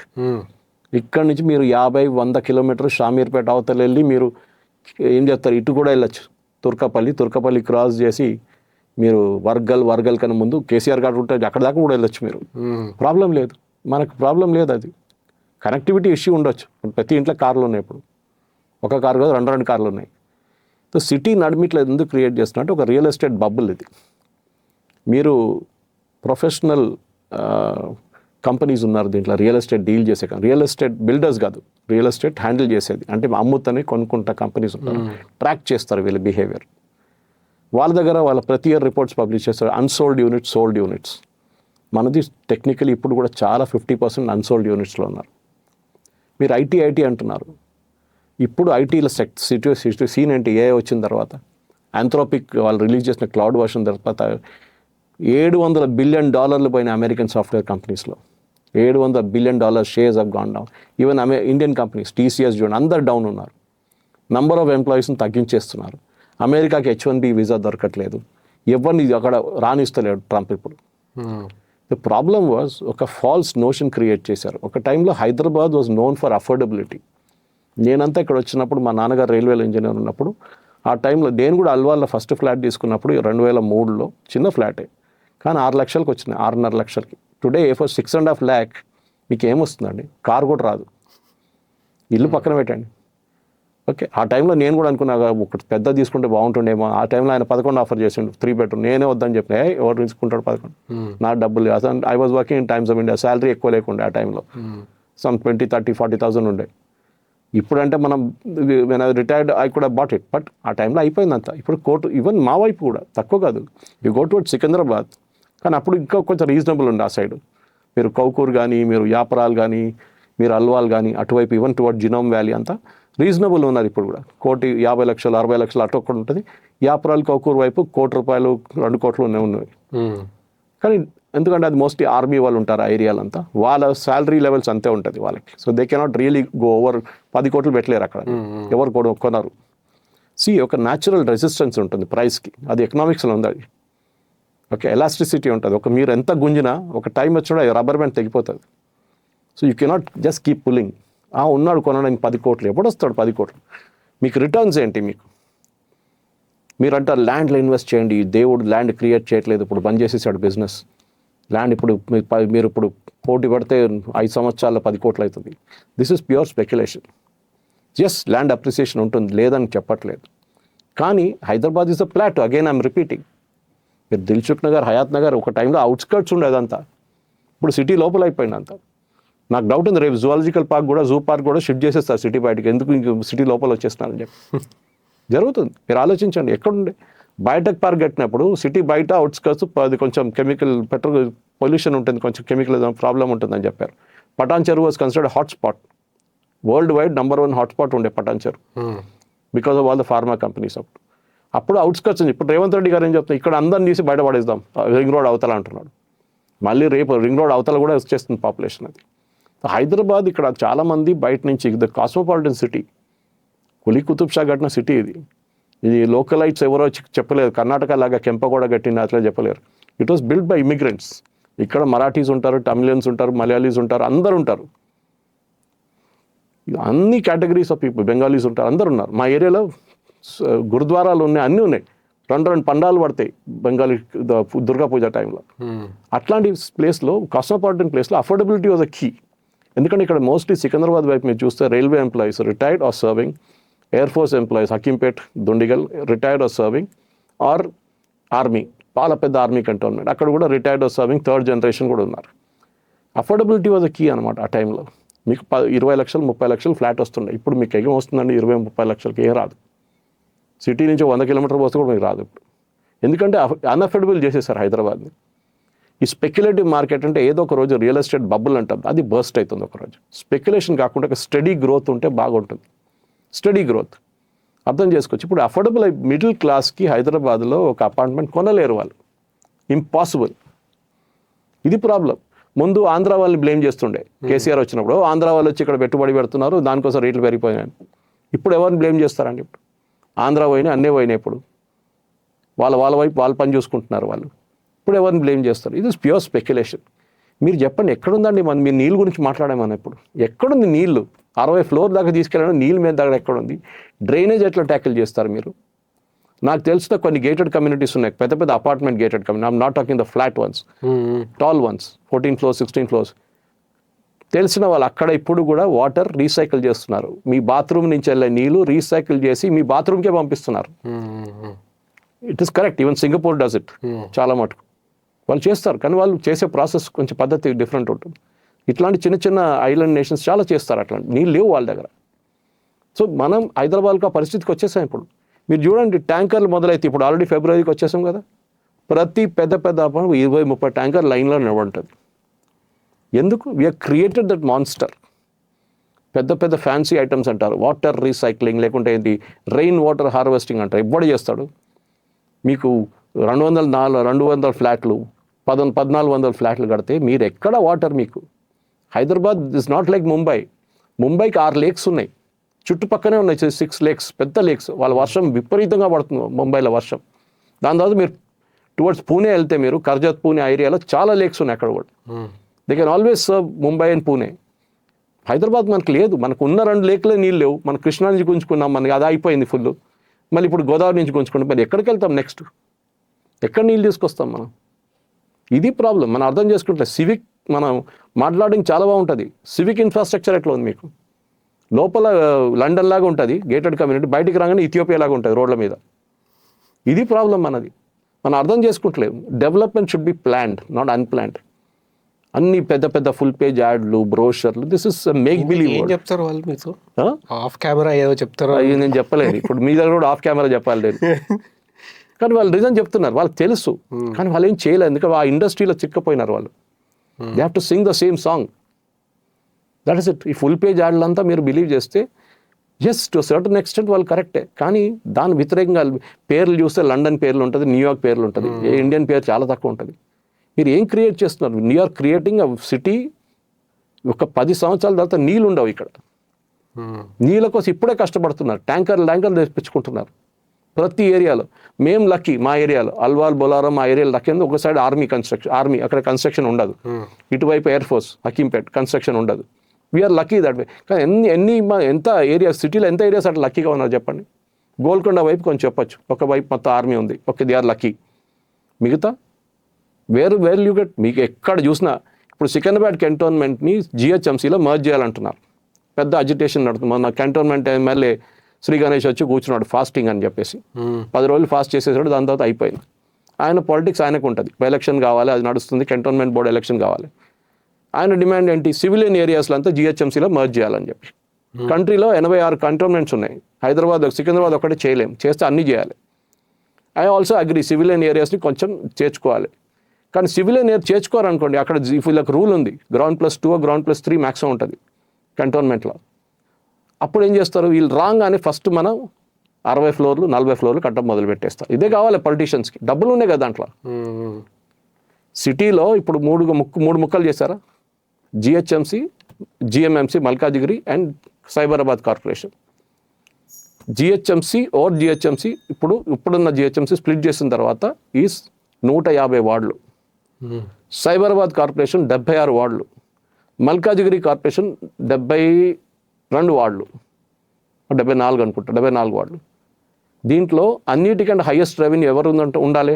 150 వార్డులు ఉన్న జిహెచ్ఎంసీ, 76 ఉన్న సైబరాబాదా, లేకుంటే 74 ఉన్న మల్కాజిగిరియా? ఇట్ ఇస్ 76 ఉన్న సైబరాబాద్. ఎందుకంటే అక్కడ అన్ని ఫ్లాట్లు గీట్లు కట్టేసి ఎఫ్ఎస్ఐ పర్మిషన్లు, దానికైనా పర్మిట్లు, దానికైనా ప్రాపర్టీ ట్యాక్స్ కట్టేసి వాళ్ళకి మస్తు రిచ్ బాడీ అయిపోయింది వాళ్ళ రెవెన్యూ. ఇప్పుడు ఫిబ్రవరి దాకా 820 కోట్లు. జిహెచ్ఎంసీ 600 ఎంత 700 ఉంది అంతే, 150 వార్డులు పెట్టుకొని, డబుల్ ద వార్డులు పెట్టుకొని. ఎందుకంటే వాళ్ళ ప్రాపర్టీ ట్యాక్స్ తక్కువ ఉంది వాళ్ళ దగ్గర. మల్కాజిగిరి ఇంకా దారుణం, అక్కడ 400 ఎంత ఉంది అంతే, అయిపోయింది కదా, అక్కడ ఇంకేముంటుంది. సో ఇప్పుడు 500 కోట్లు ఇచ్చారు, అందరికి పంచిపెట్టారు. 500 కోట్లు వాళ్ళు, 500 కోట్లు ముగ్గురికి ఇచ్చారు. That is not the long term solution. Long term solution అంటే సిటీ డెవలప్ కావాలి, ఎస్, ఆల్ ఫర్ ఇట్. కానీ మీరు ఆర్టిఫిషియల్ ఇంప్రెషన్ క్రియేట్ చేస్తున్నారు చూడండి. ఆ ఆర్టిఫిషియల్ 60 ఫ్లోర్లు 40 ఫ్లోర్లు is not needed for Hyderabad. We're a plateau. సరే, అందరికీ సిటీ దగ్గర ఉండాలి. ఇప్పుడు చూడండి, సాయంత్రం పూట మీరు, ఇప్పుడు వర్షం పడలేదు, వర్షం పడిన టైంలో కూడా చూడండి, మీరు మన ఐక్య జంక్షన్ దగ్గర నుంచి మీరు ఎక్కడికైనా వెళ్ళాలంటే యూ విల్ టేక్ 1 అవర్. మొత్తం జామ్ ఉంటుంది సాయంత్రం పూట. మీరు ఇంకా ఎన్ని బిల్డింగ్లు కడతారు మీరు? మనుషులకి ఇంటికి వెళ్ళలేకపోతే, మన ఫ్రెండ్ దగ్గర అడిగాను, ఆయన మణికొండలో ఆయన స్టూడియో ఉంది, అడిగాను నేను, దుర్గం చెరువు స్టూడియో ఉంది, ఆయన దగ్గర అడిగాను, ఎక్కడ ఉంటారు సార్? మణికొండ. ఎంతసేపు పడుతుందంటే నాకు 45 మినిట్స్ పడుతుంది. ఏది 5 కిలోమీటర్ కోసం. నాకు 2 అవర్స్ పడుతుంది అల్వాల్కి చేరుకోవడానికి, ఇక్కడ జూబ్లీ హిల్స్ నుంచి. ఇట్లాంటి పరిస్థితి ఉంటే రేపు ఏం జరగబోతుంది? మీరు ఎన్ని ఫ్లైఓవర్లు కడతారు? మీరు ఫ్లైఓవర్ మీద ఫ్లైఓవర్ కడతారా? మెట్రో పెట్టారు, 5 లక్షల మంది ట్రావెల్ చేస్తున్నారు. ఇప్పుడు మీరు షామీర్పేట వైపు మెట్రో, బోన్పల్లి వైపు మిలిటరీ డైరీ ఫార్మ్ మెట్రో అంటున్నారు, మళ్ళీ ఎయిర్పోర్ట్ వైపు మెట్రో అంటున్నారు. గ్రేట్ ఐడియా, చేయండి, చేయొద్దని చెప్పట్లేదు. కానీ దానికి కనెక్టివిటీ ఎక్కడ ఉంది? రేడియల్ రోడ్స్ ఎక్కడ పోయినాయి? రింగ్ రోడ్ కట్టారు, very good concept. 165 kilometre ring road Rajasekhara Reddy garu, Chandrababu Naidu గారు మొదలుపెట్టారు, రాజశేఖర రెడ్డి గారు ఇంప్లిమెంట్ చేశారు, కిరణ్ కుమార్, రోసయ్య, కేసీఆర్ అందరూ కలిపి చేశారు, కంప్లీట్ చేశారు. No doubt about it. Even today it's great. దానికి రేడియల్ రోడ్స్ ఎక్కడ పోయినాయి? It was suppose be feeding the main one. ఎక్కడ లేవు, రేడియల్ రోడ్స్ లేవు. ఇది ప్రాబ్లం. మీరు చేస్తారు, హాఫ్ ఎయిడ్ చేస్తారు, దాన్ని పొలిటికల్ కంపల్షన్స్ వచ్చేస్తుంది. సో మీరు చెప్పిన దానికి రియల్ ఎస్టేట్ అని హైదరాబాద్లో I think we're sitting on top of a big bubble. చూస్తుంటారు మీరు, చాలా కట్టిన అపార్ట్మెంట్స్ ఖాళీపడి ఉన్నాయి, ఎవరు లేరు అక్కడ. కేరళలో ఉంది, మా దగ్గర కేరళలో ఇదే ప్రాబ్లం ఉండే. Kerala is old age home. వాళ్ళ కొడుకు యూరోప్లో ఉంటాడు, లేకుంటే దుబాయ్లో ఉంటాడు, లేకుంటే యూఎస్లో ఉంటాడు, కొడుకు కూతురు, వాళ్ళు ఏం చేస్తారు, పెద్దకి ఇల్లు కట్టిస్తారు అమ్మ నాన్నగారి కోసం. కేరళలో అపార్ట్మెంట్ కల్చర్ ఎక్కువ లేవు, ఉన్నాయి, ఇప్పుడు వస్తున్నాయి. పెద్ద ఇల్లు కట్టిస్తారు, వీళ్ళిద్దరు ముసలోళ్ళే ఉంటారు ఇంట్లో, అంతే. మొత్తం ఇల్లు అంతా ఒక 10 మంది ఉంటారు. ఓల్డేజ్ హోమ్ అయిపోయింది కేరళ. పిల్లలు ఎవరు లేరు, నాలాంటి వాళ్ళు బయట ఉన్నారు. మా అమ్మగారు అక్కడ ఉన్నారు ఇప్పుడు కేరళలో. Of course my sister is there with her family, sister family ఉన్నారు. ఏం చేస్తారు మీరు? Quality of life is very important. ఇప్పుడు ఎట్లా అయిపోయిందంటే, మనం ఫిబ్రవరి కాగానే నీళ్ళ ట్యాంకర్ అయిపోతుంది హైదరాబాద్లో. ఎక్కడ చూడినా HWSSB వాళ్ళ ట్యాంకర్ తిరుగుతూనే ఉంటుంది. వాళ్ళకి పండుగ ఇప్పుడు నెక్స్ట్ 3-4 months. వర్షం వస్తుంది, ఒక 2 నెలలు 3 నెలలు పడుతుంది అంతే. దాని తర్వాత మళ్ళీ వర్షాలు లేవు. We're creating a monster. సరే మనకు కావాలి, డెవలప్మెంట్ కావాలి, మీరు 100 కోట్లు పెట్టి ఎకర్ కొనుక్కున్నారు, మీ దగ్గర ఎవరు కొనమన్నారండి? Naturally you will build a flat like that which sells for 5 crores 6 crores. ఇంకా మీరు రికవర్ చేయాలి కదా మీ ఇన్వెస్ట్మెంట్. ఎట్లా చేస్తారు మీరు? ఇది ఇప్పుడు అర్థం చేసుకోండి. Next generation will face this music. చూడండి ఇప్పుడున్న జనరేషన్ నాలాంటి వాళ్ళు పోయినారు. I'm 63, it's okay for me. Life చూసుకున్నాం మేము. కానీ వచ్చే జనరేషన్కి ఏమవుతుంది? వాళ్ళ సంగతి ఆలోచించండి. వాళ్ళు ఉండలేరు. ఇప్పుడు అందరూ ఏమదే అంటున్నారు, మీరు Tier 2 సిటీస్కి వెళ్తాం, Tier 3.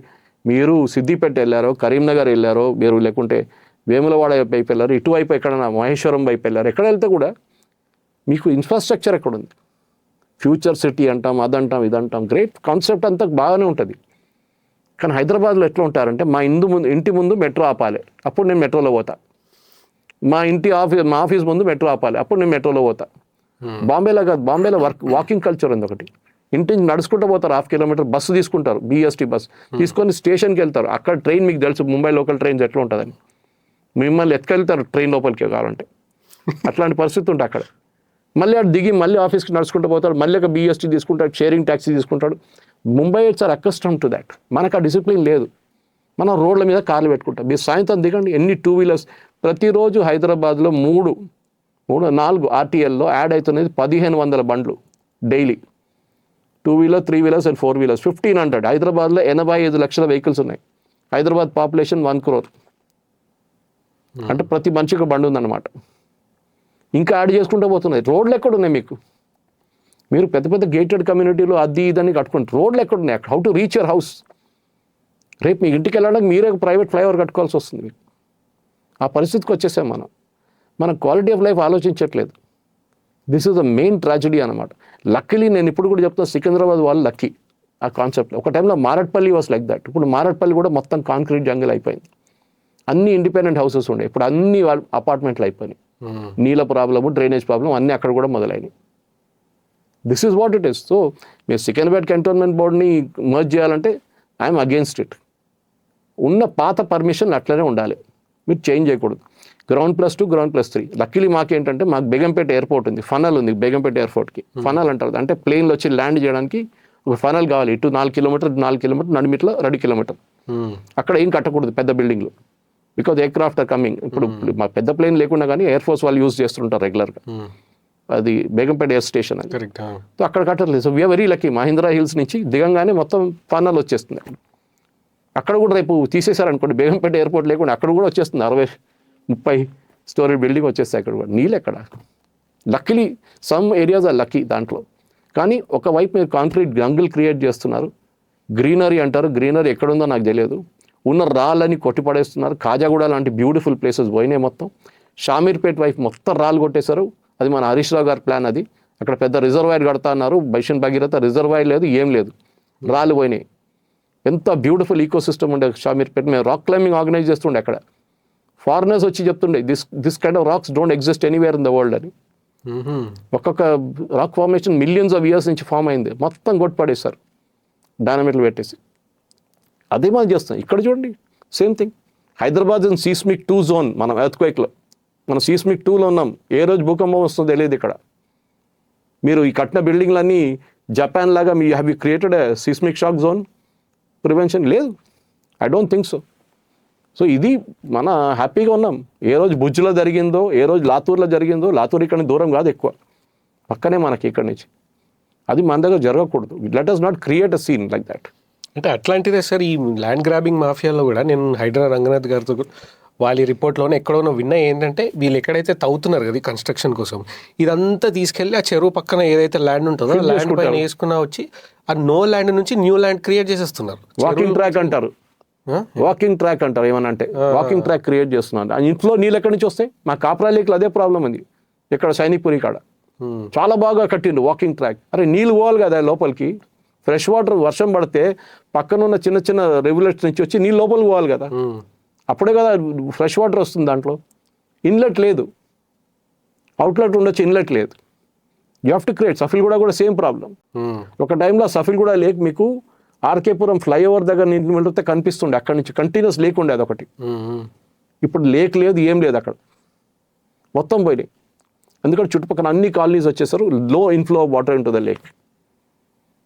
మన దగ్గర ఇదే మన సిటిజన్స్ కూడా ఈక్వల్లీ మనం బ్లేమ్ చేయాల్సి. తర్వాత మనం చెప్పాను, కంప్లైంట్ చేస్తారు చాలామంది నాకు, ఓ సురేష్ గారు వర్షం పడంగానే చెరువు అండి, నీళ్ళంతా ఇంటి లోపలికి వస్తుంది, మీ ఇంటి పేరు ఏంటండి? బంగారు చెరువు. అచ్చచ్చ, చెరువు ఉందా? చెరువు ఉండే కదా, ఏదో ఒక పేరు చెప్తాను నేను, అట్లాంటి చెరువు ఏదో పేరు ఉంటుంది, చెరువులో కట్టినారు మీరు తీసుకెళ్ళి. చెరువు పేరు ఉంది కానీ చెరువు ఎక్కడ పోయింది ఎవరికి తెలియదు. ఇది ప్రతి చోట ఎట్లా చేసాం మనం. అండర్ గ్రౌండ్ డ్రైనేజ్ అని లేదు మన హైదరాబాద్ సిటీలో. ఏదో నిజాం టైంలో వేసింది, అటు ఇటువైపు బ్రిటిష్ వాళ్ళ టైం వేసింది సికింద్రాబాద్ వైపు, అది ఇప్పుడు కూడా వాడుకుంటున్నాం. అది వీ హ్యావ్ టు, అప్పుడప్పుడు చెప్తుంటారు హైకోర్టు, దుర్గం చెరువు మన అది ఏం చేశారు లేక్ అని చెప్పేసి, దుర్గం చెరువుది. ఎస్టీపీ ఉంది, ఎస్టీపీ పని చేయట్లేదు, ఎస్టీపీ అప్పుడప్పుడు పని చేస్తుంది. ఇప్పుడు మొత్తం రోడ్డు తవ్వేసి పైపులు వేస్తున్నారు, ఏం చేస్తారో తెలియదు. ఇప్పుడు it's for good, it's good, nothing like it, I have no option, I appreciate it. కానీ మీరు ఒక చిన్న హుస్సేన్ సాగర్ లేక్ని మెయింటైన్ చేయలేకపోతున్నారు. మీరు ఏం చేశారు? ఒక టైం నీళ్ళు తాగేటోళ్ళు అక్కడి నుంచి, ఇప్పుడు తాగిపోయి దాని పక్కన కూడా నిలబడలేము, ఆ పరిస్థితికి వచ్చేసాము. సరే, ఇట్లాంటి మాఫియాలోనే హవాలా మాఫియా అని కూడా వింటుంటాం మనం. ఏంటంటే మూవీస్లో చూస్తారు, మేము ఎవరు రియల్ టైంలో చూసినారో తెలియదు కానీ ఒక స్లిప్ తీసుకొని వస్తారు, లేదా ఒక నోట్ ఉంటుంది, వాడు ఆ పార్టీ వాళ్ళు ఎక్స్చేంజ్ చేస్తారు, మనీ ట్రాన్స్ఫర్ అయిపోతాయి. ఇది ఎట్లా ఉంటుంది సార్ ఈ రూట్, ఈ హవాలా మాఫియా అంతా? మనం బ్లాక్ మనీ అనగానే మనం ఏదో బ్లాక్ కలర్లు అనుకుంటాం దాన్ని. స్విస్ బ్యాంక్లో పెడతారంటే ఇమీడియట్లీ బ్లాక్ మనీ అంటారు. కాదు, బ్లాక్ మనీ సింపుల్ లాంగ్వేజ్లో ట్యాక్స్ కట్టలేని డబ్బులు. మీరు సంవత్సరానికి ₹1,00,00,000 సంపాదిస్తున్నారు, కానీ మీరు చూపించేది 20 లక్షలు. మిగతా 80 లక్షలు ఇంట్లో పెట్టుకుంటారు, లేకుంటే ఎక్కడ దాచిపెట్టుకుంటారు, లేకుంటే ఏదైనా ఇన్వెస్ట్ చేస్తారు, గోల్డ్, బంగారం లాంటిది. ఎందుకంటే రియల్ ఎస్టేట్లో ఇన్వెస్ట్ చేస్తే మీ పేరు పెట్టాల్సి వస్తుంది అక్కడ, సో ట్రాక్ అయిపోతుంది అది. బ్లాక్ మనీ అనగానే మనం అదే అనుకుంటాం. కాదు, బ్లాక్ మనీ చెప్పి ఎక్స్ప్లెయిన్ చేస్తాం కదా, ఇట్ ఇస్ దాట్ ఓన్లీ. స్విట్జర్లాండ్లో మీరు డబ్బులు పెట్టారని చెప్పి it need not B block money. ఎందుకంటే మనకు చాలా దేశాలతో మనకు డబుల్ ట్యాక్సేషన్ అగ్రిమెంట్ ఉంది. అంటే మీరు అక్కడ ట్యాక్స్ కడితే ఇక్కడ కట్టక్కర్లేదు, ఇక్కడ ట్యాక్స్ కడితే అక్కడ కట్టక్కర్లేదు. We have a double taxation agreement. Same thing, when I was working in Bangkok, అక్కడ ట్యాక్స్ కడితే సార్ ఇక్కడ ట్యాక్స్ కట్టక్కర్లేదు, కానీ నాకు రిటర్న్స్ చూపించాల్సి వస్తుంది. అది సింపుల్ లైన్. కానీ హవాలా అది కాదు. హవాలా ఏంటంటే మీరు ఎస్పెషల్లీ ఇది పొలిటీషియన్స్ చేస్తారు. ఇది మీరు ఇక్కడ నుంచి మీ సంపాదించిన డబ్బులు మీరు బయట పంపిస్తారు, మరి అదే డబ్బులు తీసుకొస్తారు వాపస్, వైట్ మనీ లాగా. ఇక్కడ మీరు ఒక 10 కోట్లు సంపాదించారు, ఆ క్యాష్ ఇక్కడ నుంచి బయటకు పంపిస్తారు. అది మీకు తెలియక్కర్లేదు, ఇక్కడ ఉంటాడు, ఇక్కడ ఆడు పంపిస్తాడు బయటికి, తిరిగి వస్తుంది. ఏంది? ఫారిన్ డైరెక్ట్ ఇన్వెస్ట్మెంట్ అని చెప్పి వస్తుంది. ఏదో కంపెనీలో పెట్టుబడి పెట్టారు. ఇది మారిషియస్ రూట్ నుంచి ఉండే, చిదంబరం టైంలో ఉండే. చిదంబరం కొడుకు చిదంబరం దీంట్లో అక్యూస్డ్ ఒక కేసులో, FDI, ఫారిన్ డైరెక్ట్. అది వన్ రూట్ అన్నమాట. అంటే మీరు వైట్ అయిపోయింది, డబ్బులు లీగల్ అయిపోయింది. ఎందుకంటే మారిషియస్ నుంచి వచ్చిన డబ్బులకి క్వశ్చన్ అడగారు, ఎవరు కంపెనీ, రూపీస్ నుంచి అదంతా వాళ్ళు చూసుకుంటారు. మీరు ఏం చూడక్కర్లేదు, వాళ్ళ కమిషన్ ఉంటుంది ప్రతిదానికి. ప్రతి ₹1,00,00,000 ఇంత కమిషన్ అని ఉంటుంది. వాళ్ళన్నీ వాళ్ళు చూసుకుంటారు. ఇక్కడ డబ్బులు అక్కడ పోతే అక్కడి నుంచి తిరిగి వస్తుంది. ఎలక్షన్ టైంలో చాలా పనికి వస్తుంది ఇది. ఓకే, రియల్ ఎస్టేట్లో పనికి వస్తుంది, ఈవెన్ మీడియా ఇన్వెస్ట్మెంట్లో పనికి వస్తుంది. నాకు తెలుసు కొంతమంది మీడియా వాళ్ళు, ఇక్కడ వాళ్ళు హవాలాలో బయట నుంచి డబ్బులు తెప్పించుకున్నది నాకు తెలుసు. That is also there. It is I will not speak about it. అది కాకుండా ఈ మీరు అడిగిన హవాలాది అన్నిటికంటే పెద్ద ఏంటంటే, ఇది చాలా మటుకు ఇది 2-3 సోర్సెస్ జనరేట్ అవుతుంది. ఒకటి, మీరు మన మమతా బెనర్జీ కేసు ఒకటి చూసుంటారు, ఐపాక్, ప్రశాంత్ కిషోర్ వాళ్ళది అండ్ ప్రతీక్ సిన్హా. వాళ్ళు బ్లాక్ మనీ తెచ్చుకున్నారు, బ్లాక్ మనీని గోవాకు పంపించారు, గోవా నుంచి అది యూజ్ చేసుకున్నారు.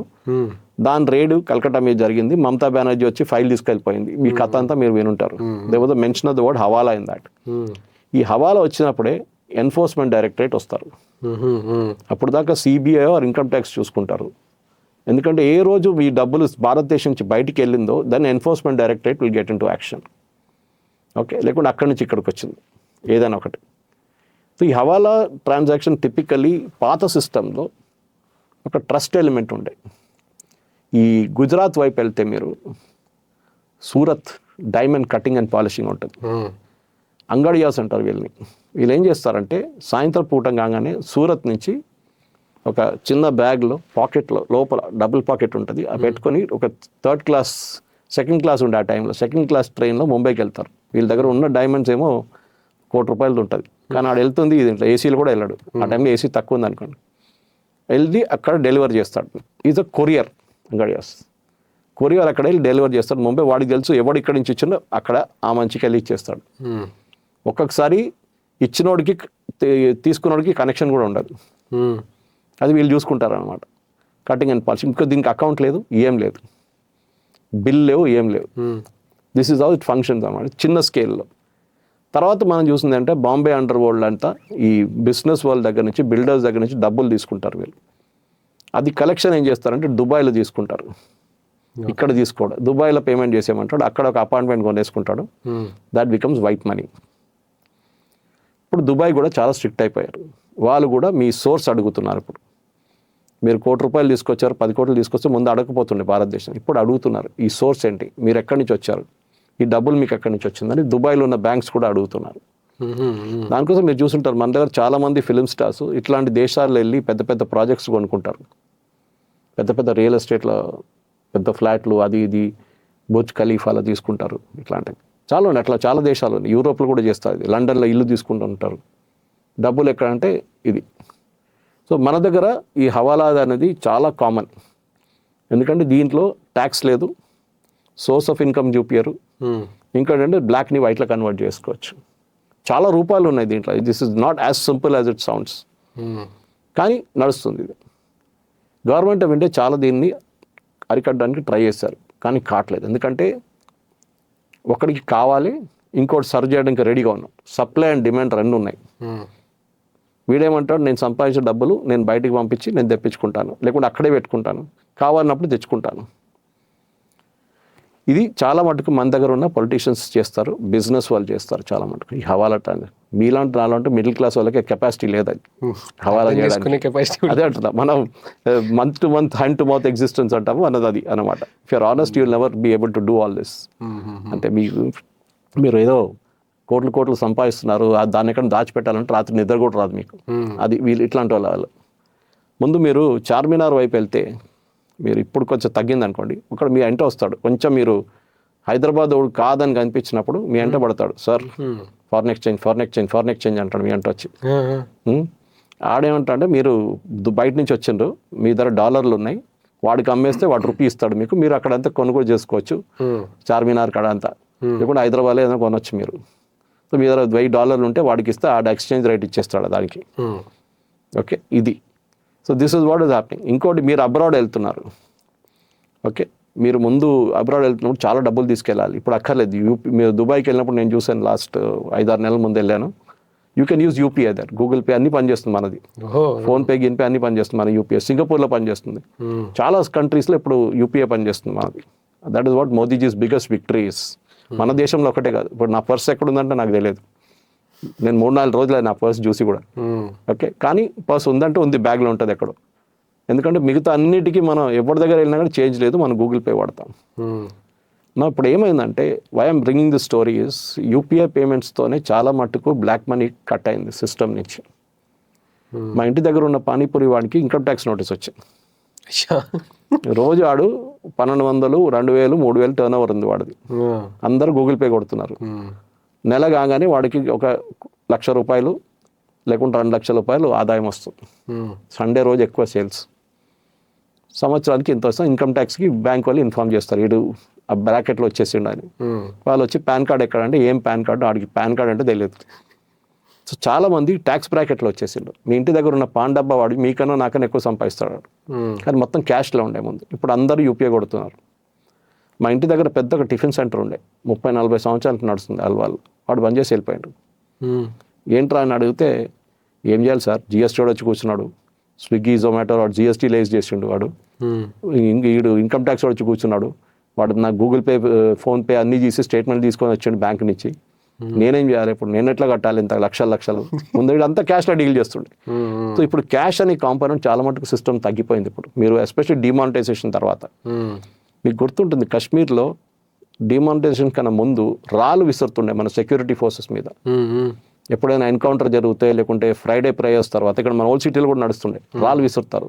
ఆర్ఐఎఫ్ వాళ్ళు ఉంటారు, వాళ్ళు టియర్ గ్యాస్ ఫైర్ చేస్తారు, వాటర్ క్యానన్ కొడతారు. కాశ్మీర్లో అయితే విపరీతంగా ఉండే. కానీ డిమానిటైజేషన్ జరిగిన తర్వాత ఇవాళ దాకా రాళ్ళు విసరడం ఇక్కడ విన్నారా మీరు? మొత్తం బంద్ అయిపోయింది. దానికి ఈ దురంధర్ సినిమా చూసారా? దాంట్లో 500 నోట్ ప్రింటింగ్ చూపిస్తారా పాకిస్తాన్? ఆ నోట్లే. ఏ రోజు ఆ నోట్లు మార్చేశారో, దాని కలర్ కాంబినేషన్, దాని సెక్యూరిటీ థ్రెడ్ మార్చేశారో, మోదీ గారు ఉన్న ఓట్లను విత్డ్రా చేసుకున్నారో, ఆ డబ్బులు పాకిస్తాన్ నుంచి రావడం బంద్ అయిపోయి. ఎందుకంటే వాళ్ళ దగ్గర ఉన్న మిషన్లో అది ప్రింట్ చేయలేవు. నోట్ సైజ్ మార్చేసిండు. ఏటీఎంలో ఉన్న నోట్ల సైజ్ మార్చేసాడు. చాలా పెద్ద గేమ్ ఉండేది. మనం అనుకుంటాం డిమానిటైజేషన్ చిన్నది కాదు. డిమానిటైజేషన్ తర్వాత మా దగ్గర కేరళ రియల్ ఎస్టేట్ మార్కెట్ మొత్తం క్రాష్ అయింది కంప్లీట్గా. నేను 15 సంవత్సరాల ముందు తీసుకున్న ల్యాండ్ అప్రిసియేషన్ అసలు 10% కూడా పెరగలేదు. ఒక టైంలో డబుల్ అయిపోయి ఉండే. అప్పుడు అమ్మేయాల్సి ఉండే నేను. కానీ తర్వాత చూద్దాంలే అని చెప్పి కూర్చున్నా. ఇప్పుడు 10%, 20% కూడా పెరగట్లేదు. ఎవరు నేను అడిగితే ఏం చేయాలి, మాకు వద్దు, క్యాష్ వద్దు, మీరు చెక్లు వేయండి పేమెంట్ అంటున్నారు. మేము క్యాష్ తీసుకెళ్ళి ఎక్కడ పెట్టుకోవాలని అడుగుతున్నాను నా దగ్గర. నేను ఇవ్వడానికి రెడీ ఉన్నాను, కానీ వాడు అసలు పట్టించుకోవాలి కదా. వాడు 20% ఇచ్చి నేనేం చేసుకోవాలి? నేను 15 సంవత్సరాల ముందు 15 లక్షలు పెడితే ఇప్పుడు అట్లీస్ట్ 30 లక్షలు నాకు కావాలి. అది దొరకట్లేదు. కంప్లీట్గా పడిపోయింది. ఎందుకంటే అన్ని వైట్లో మూవ్ అయిపోయింది కంప్లీట్గా. సో ఈ బ్లాక్ అనే కాన్సెప్ట్ అక్కడే పోయింది. బ్లాక్ లేకున్నప్పుడు హవాలా ఉండదు. కానీ ఇప్పుడు కూడా ఉంటుంది. ఎలక్షన్ కోసం పెద్ద పెద్ద కంపెనీల దగ్గర నుంచి, పెద్ద కాంట్రాక్టర్ దగ్గర నుంచి డబ్బులు తీసుకుంటారు ఎలక్షన్ కోసం. మన దగ్గర మన మున్సిపల్ ఎలక్షన్ జరిగింది. ప్రతి మున్సిపల్ ఎలక్షన్, ప్రతి వార్డులో మినిమం ఒక క్యాండిడేట్ ఖర్చు చేసింది 5 నుంచి 10 కోట్లు. ఇది తెలంగాణలో నడుస్తుంది. ఇది ఆంధ్ర వైపు కూడా కొంచెం ఉందనుకోండి. మీరు ఇది కేరళకి వెళ్తున్నావు, తమిళనాడుకి వెళ్తున్నావు, ఇంత లేదు అక్కడ, ఇంత ఖర్చు చేయరు. ఇక్కడ ఎందుకు చేస్తున్నారో, ఎట్లా సంపాదిస్తారు భగవాన్ జాని. కానీ చేస్తారు ఖర్చు, మస్తు ఖర్చు చేస్తారు. ఈ బ్లాక్ ఇది అంత. ఈ మనీ ఎక్కడ అకౌంట్ ఉండదు. బ్యాంక్ నుంచి విత్డ్రా చేసి ఇవ్వడు, చెక్తో ఇవ్వడు పేమెంట్. టెంట్ హౌస్ వాడికి ఎవడు కావాలంటే మోటార్ సైకిల్ పెట్రోల్ బంక్లో మీ 5,000 సపోర్టర్స్ వస్తారు మోటార్ సైకిల్ ర్యాలీ అని. 5,000 సపోర్టర్స్కి 10 లీటర్లు పెట్రోల్ పోపియాలి ఒక్కొక్కడికి. అందరికీ కూపన్ ఇస్తాడు, వెళ్ళి నిప్పుకోరా అని చెప్పి. వాడికి క్యాష్ ఇస్తాడు పెట్రోల్ బంక్ ఓనర్కి. ఎక్కడి నుంచి వచ్చింది డబ్బులు? This is the black. So black అక్కడి నుంచి బయట నుంచి వచ్చేస్తుంది. మీకు మీ ఇంటికా డెలివరీ చేస్తారు అది తీసుకొచ్చి. ఇది. So this is very simple explain. ఇది వెరీ కాంప్లికేటెడ్ సబ్జెక్ట్ యాక్చువల్లీ. దీని గురించి చాలా మటుకు ఫెమా కానీ ఇట్లా రెగ్యులేషన్స్ అన్ని తీసుకొచ్చారు. కానీ ఇప్పుడు కూడా నడుస్తుంది. ఒక వెల్ ఆర్గనైజ్డ్ మాఫియా దేని అంటూ ఉన్నారు అన్నమాట. మనం almost towards the end of the podcast వచ్చినాం. చాలా విషయాలు మాట్లాడుకున్నాం. చాలా ఫాస్ట్గా అయిపోయింది అనిపించింది నాకు. సురేష్ గారు, మీ లైఫ్లో మీకు దొరికిన బెస్ట్ అడ్వైస్ ఏంటి? బెస్ట్ అడ్వైస్ అంటే లెర్న్ ఫ్రమ్ ఫెయిలియర్ అని. ఎందుకంటే పర్సనల్ లైఫ్ ఫెయిలియర్ ఉండొచ్చు, ప్రొఫెషనల్ లైఫ్ ఫెయిలియర్ ఉండొచ్చు, ఏదైనా ఉండొచ్చు. ఒకసారి మీరు ఫెయిలియర్ మీద ఏడుచుకుంటూ కూర్చుంటే నేను ఫెయిల్ అయిపోయాను అని చెప్పి. సో మా అడ్వైస్ ఎప్పుడు చాలా మటుకు one of the best bosses I had was Sangeetha Reddy of Apollo. She was my boss for 10 years almost. ఆమె దగ్గర నుంచి చాలా నేర్చుకున్నాను, ఎస్పెషలీ హ్యూమన్ రిసోర్స్ ఎట్లా హ్యాండిల్ చేయాలని. She was very good at it. And failures కూడా అక్కడ కూడా నేను చూశాను. ఫెయిలియర్స్ ఏంటి, సక్సెస్ ఏంటి అని అక్కడ నేర్చుకున్నాను నేను చాలా మటుకు. కానీ అదే ఉంది. కానీ నాకు అన్నిటికంటే పెద్ద అడ్వైస్ నాకు ఫెయిలియర్ గురించో సక్సెస్ గురించో కాదు, మా ఫాదర్ ఇచ్చిన advice. Be honest in life. మా ఫాదర్ అయితే జీవితంలో 10 పైసలు ఆయన ఇన్కమ్ కన్నా ఎక్కువ సంపాదించలేదు. Your the railway engineer. కన్ను మూసుకుంటే లక్షలు వచ్చేస్తుండే ఆయనకి. అట్లాంటి ప్రాజెక్ట్స్ చేశారు. He was involved in the 3rd Godavari bridge, Rajahmundry మీద పైనుంచి బస్సులు కింద ట్రైన్ వెళ్తుంది. దట్ బ్రిడ్జ్ మా father was involved in it. చాలా సంవత్సరాలు అక్కడ ఆయన ఉండి ఆ టీంతో పనిచేశారు ఆయన. Railway engineer. Bridge was his speciality. ఆయన ఎప్పుడు చెప్తుండే జీవితంలో, 1 do what you love to do. అది నేను పిల్లలకి ఎప్పుడు చెప్తుంటాను. ఇప్పుడున్న పిల్లలకి, ఇప్పుడున్న పేరెంట్స్కి, మీ పిల్లల్ని అందరిని నీట్గా పంపించండి. అందరికీ జేఈ అక్కర్లేదు. వాళ్ళకి ఏమి ఇష్టమో చేయండి వాళ్ళని. నాకు హోటల్ మేనేజ్మెంట్ చేయాలంటే చేశాను, కానీ జర్నలిజం నా బ్లడ్లో ఉండే ముందు నుంచే, స్కూల్ నుంచే. ఎంట్రన్స్ కూడా రాశాను, 2nd వచ్చాను నేను ఎంట్రన్స్. తర్వాత 5 సంవత్సరాల తర్వాత మూవ్ అయ్యాను నేను. మూవ్ ఫ్రమ్, బికాస్ నాకు తెలిసిపోయింది నాకు అది చేయాల్సింది. కానీ I like the hotel industry even now. దాంట్లో ఒక రొమాన్స్ అలాగే ఉంటుంది. ఆ హోటల్ ఇండస్ట్రీ ఛాలెంజ్ ఉంటుంది అది. కానీ ఈ మీడియా ఇండస్ట్రీలో ఇప్పుడు నాకు ఆల్మోస్ట్ 35 years అయిపోయింది. చాలా మటుకు నేను నేర్చుకున్నాను దీని నుంచి. ఫస్ట్ ప్రింట్, దాని నుంచి డిజిటల్, దాని నుంచి సోషల్. ఇప్పుడు మనం రేపు ఏముంటుందో తెలియదు. నడిమిట్లా జనం టీవీ సీఈఓస్ వీడియో చూసాను. ప్రింట్, వీడియో, డిజిటల్, సోషల్ అన్నీ నడుస్తాయి. చాలా జనరేషన్ మారిపోతుంది. ఇప్పుడున్న జనరేషన్కి టైం లేదు. ఏమైనా చెప్పాలంటే 30 సెకండ్లో చెప్పంటారు. ఏం చేస్తారు 30 సెకండ్లో? ఇన్స్టాగ్రామ్ తయారు చేస్తాం వాళ్ళ కోసం. ఇప్పుడున్న యంగ్ జనరేషన్, మా కూతురు లాంటి వాళ్ళకి వాళ్ళకి టైం లేదు వినడానికి. పెద్ద 1/2 hour 1 hour 1/2 hour చెప్పాల్సింది చెప్పండి, జల్దీ చెప్పి 5 నిమిషాలు. నా టైం లేదు నాకు, ఫటాఫట్. సో 30 సెకండ్లో ఇన్స్టాగ్రామ్ తయారు చేసాం వాళ్ళ కోసం. చాలా పెద్ద ఛాలెంజ్ అది. మీరు 3 hour మూవీ చేయొచ్చు, కానీ హాఫ్ అన్ అవర్లో మీరు అది 1 minute దాని ట్రైలర్ తయారు చేయండి. మీకు తెలియదు ఏం తీసుకోవాలని చెప్పి ఆ సినిమా నుంచి. Something similar. It's a big challenge. So నాకు మా ఫాదర్ ఇచ్చిన అడ్వైస్ చాలా ఇంపార్టెంట్ ఏంటంటే, do what you love to do. అది పిల్లలకి దగ్గర మన పేరెంట్స్ నేర్పించాను. నేను ఇంజనీరింగ్ కాలేజ్కి వెళ్ళలేకపోయాను, నేను ఐఐటికి వెళ్ళలేకపోయాను, నేను డాక్టర్ కాలేకపోయాను, మా కొడుకురు కూతురు చేయాలి. వాళ్ళ మీద మీరు ఇంపోజ్ చేస్తున్నారు మీరు వ్యూస్. వాళ్ళకి ఏం కావాలని మీరు ఎప్పుడు అడగలేదు. 20 సంవత్సరాల తర్వాత వాళ్ళు మిమ్మల్ని తిడతారు. అందరని కాదు, కొంచెంమంది తిడతారు అట్లీస్ట్. నాకు అసలు ఇంట్రెస్టే లేదు ఇది. నాకు చాలామంది మా ఫ్రెండ్స్ ఉన్నారు. సాయికృష్ణ అవనీరు ఉన్నారు, నేషనలిస్ట్ అబేరిట్ ఇంజనీర్. చాలామంది అట్లా డాక్టర్స్ ఉన్నారు. Doctor Neeraj Raj created Hyderabad's first digital studio way back 90s. అప్పుడు ప్రజెంటేషన్ అన్నీ తయారు చేస్తుండే ఆయన. Is a doctor, medical doctor, MBBS. హాస్పిటల్లో పనిచేయలేదు, direct got into this field. ఇప్పుడు మెడార్సీ అని చెప్పి చాలా పెద్ద ఒక మెడికల్ ఇన్ఫర్మేషన్ కంపెనీ నడిపిస్తున్నాను. ఇది సరే, మీకు ఇంట్రెస్ట్ ఉంది, మీకు చేయాలంటే వెళ్ళండి. కానీ అది కూడా మారిపోతుంది ప్రతిరోజు. మనం ఇప్పుడు AI వచ్చిన తర్వాత లోకమంతా మారిపోయింది కంప్లీట్గా. రేపు ఏముంటుందో తెలియదు, ఉద్యోగం ఉంటుందో కూడా తెలియదు. ఆ పరిస్థితికి వచ్చేసాం మనం. సో అట్లాంటిది మీకు ఏం నచ్చుతుందో అది చేయండి మీరు జీవితంలో. మా ఫాదర్ చెప్పించింది, మా ముగ్గురికి చెప్పారు. నేను, మా యంగర్ సిస్టర్, మా యంగర్ బ్రదర్కి. డూ. ఆయన రైల్వేలో ఇంజనీర్ ఉండే, మా దగ్గర రైల్వే నువ్వు కూడా ఇంజనీర్ కావాలని ఎప్పుడు చెప్పలేదు. దట్ ఈస్ బెస్ట్ అడ్వైజ్ నాకు ఇప్పుడు దాకా. And on an ending note, final touch లాగా వ్యూవర్స్కి ఏం చెప్పాలనుకుంటున్నారు? ఒకటి ఉంది వ్యూవర్స్కి. నేను డిబేట్స్లో ఎప్పుడు పార్టిసిపేట్ చేయను, చాలా రేర్ డిబేట్స్లో. అప్పుడప్పుడు News9 కానీ టైమ్స్ నౌలో అట్లాంటి ఛానల్స్కి వెళ్తాను. కానీ ఒకసారి సాయికృష్ణ గారు పిలిస్తే ఆయనతో డిబేట్ చేస్తాను. కానీ యూజువలీ డిబేట్స్కి వెళ్ళాను. నేను యూజువలీ పాడ్కాస్ట్కి వెళ్తాను 1-to-1. నేను ఒక ప్రేక్షకులకి ఏమైనా చెప్పినప్పుడు హాఫ్ అన్ అవర్ 1 hour ఏదైనా కానివ్వండి, ఈవెన్ 10 నిమిషాలైనా, వాళ్ళు నన్ను వినే ముందు, నా మాటలు విన్న తర్వాత వాళ్ళకి ఏదైనా వాల్యూ అడిషన్ ఉందా లైఫ్లో, అది ఇంపార్టెంట్. నేను చెప్పిన మాటకి వాళ్ళకి ఏదైనా వాల్యూ వచ్చిందా, ఏదైనా తెలియని సబ్జెక్ట్ తెలిసిందా, అది ఇంపార్టెంట్. నేను దానికోసం చాలా కష్టపడతాను. చాలామంది నన్ను వచ్చి కలుస్తారు, సురేష్ గారు మీ వీడియోలు చూస్తానండి. ప్రతి సినిమా థియేటర్కో, మాల్కో, ఎక్కడ వెళ్ళినా కానీ, ఇదే పెళ్ళికి వెళ్ళినా కూడా, మొన్న కూడా రిసెప్షన్కి వెళ్ళినప్పుడు 50 మంది సెల్ఫీలు, అది ఇది. I was feeling very embarrassed. కానీ వాళ్ళందరూ వచ్చేదే అంటారు, మీ వీడియోలు చూస్తాను, చాలా నాలెడ్జ్ వచ్చిందండి. ఇప్పుడు ఇవాళ అమెరికా నుంచి ఒక డాక్టర్ వచ్చింది, మెసేజ్ పెట్టింది, ఆమె నల్లకుంటలో ఉంటుంది, నేను మిమ్మల్ని కలవాలనుకుంటున్నాను, నేను 20th దాకా ఉంటాను, మిమ్మల్ని ఒకసారి కలవాలి, మీ వీడియోలు అన్నీ నేను చూస్తాను, చాలా ఇష్టం. C that is a kick, that is ultimate this recognition అన్నమాట. ఇది that I'm able to make a difference. దానికోసం పొద్దున్న 4 గంటలకు లేవాల్సి వస్తుంది డైలీ. లేచి డిజిటల్ ఎడిషన్స్ అన్నీ చెక్ చేస్తాను, డౌన్లోడ్ చేసుకోండి. న్యూయార్క్ టైమ్స్ నుంచి, వాషింగ్టన్ పోస్ట్ నుంచి, మన times of India, economic times, business standard, Deccan Chronicle అన్నీ డౌన్లోడ్ చేసి ఆర్టికల్స్ తీసి ఛానల్స్కి పంపిస్తాను. ఎక్కడెక్కడ నేను పోతాను, పొద్దున పోవాల్సి ఉందో అందరికి పంపిస్తాను. మీరు డిసైడ్ చేయండి ఈ టాపిక్స్ ఏ పికప్ చేసుకుందాం మనం. Research is very important. మన దగ్గర ప్రాబ్లం ఎక్కడ వస్తుందంటే, సారీ లాంగ్వేజ్ యూజ్ చేయాల్సి వచ్చింది, కానీ కుక్కల్లా కొట్టుకుంటారు మన న్యూస్ డిబేట్స్లో. ఎప్పటికీ ఏం అర్థం కాదు ఏం మాట్లాడుతున్నాను. 3-4 ఉంటారు పార్టీల నుంచి, వీడు వాన్ తిడతాడు, వాడు వీని తిడతాడు, అంతే సంగతి. 1 hour తర్వాత అందరు ఛాయ్ తాగేసి ఇంటికి వెళ్ళిపోతారు, అయిపోయింది. నాలెడ్జ్ ఏంటి? చూసేటోడికి నాలెడ్జ్ అంటే ఏం లేదు. ఎవడో వచ్చాడు, కొట్టాడు, తిట్టుకున్నాడు, అయిపోయింది. బట్ ఒక మాట్లాడుతున్న ఒక సబ్జెక్ట్ గురించి చెప్తున్నప్పుడు ఏదైనా ఉండొచ్చు, వెనజువేలా క్రైసిస్ ఉండొచ్చు, EU అగ్రిమెంట్ ఉండొచ్చు, ఇండో-US టారిఫ్ ఉండొచ్చు, ఏదైనా ఉండొచ్చు.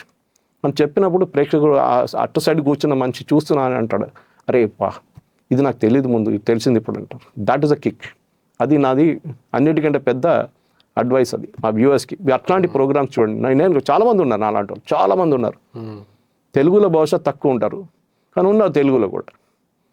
That is why I love going to people who do serious content. నాకు టైం ఉండదు, అస్సలు ఉండదు. మీరు కూడా పిలిచారు చూడండి, మీరు ఎన్నో రోజుల నుంచి ఫాలోఅప్ చేస్తున్నారు, కానీ నాకు టైం లేదు. సో లాస్ట్ మనకి ఇవాళ టైం దొరికి నేను వచ్చాను. అట్లాంటి చాలామంది ఉన్నారు. ఇట్లా నేను ఎవరైనా ఇంత సీరియస్గా బ్యాక్గ్రౌండ్ రీసెర్చ్ చేసి వచ్చిన మనుషులు ఉంటే నేను I will respect them for it and I will do it. కానీ నా రెగ్యులర్ ఛానల్ వర్క్ ఉంటుంది, అది నేను చేసుకుంటాను. రోజుకి 5-6 ఛానల్స్ ఉన్నాయి, వాళ్ళతో కాంట్రాక్ట్స్, వాళ్ళతో చేసుకుంటాను నేను. కానీ మిగతా దానికి నా ప్యాషన్ ఒకటి. ఇంకోటి, నేను కాలేజెస్కి వెళ్తుంటాను రెగ్యులర్గా. JNTUలో మన లెక్చర్ ఇచ్చాను లాస్ట్ సాటర్డే. దాని ముందు మొన్న University of Hyderabad executive education programme lecture ఇచ్చాను. ఇంకా ఎగ్జిక్యూటివ్ ఒక క్విజ్ కండక్ట్ చేశాను మొన్న విశ్వవిషానిలో ఇంటర్ కాలేజియేట్ క్విజ్ కాంపిటీషన్ చాలా మంది పిల్లలు వచ్చారు, ఆల్మోస్ట్ 62 టీమ్స్లో వచ్చారు. So it's a thrill.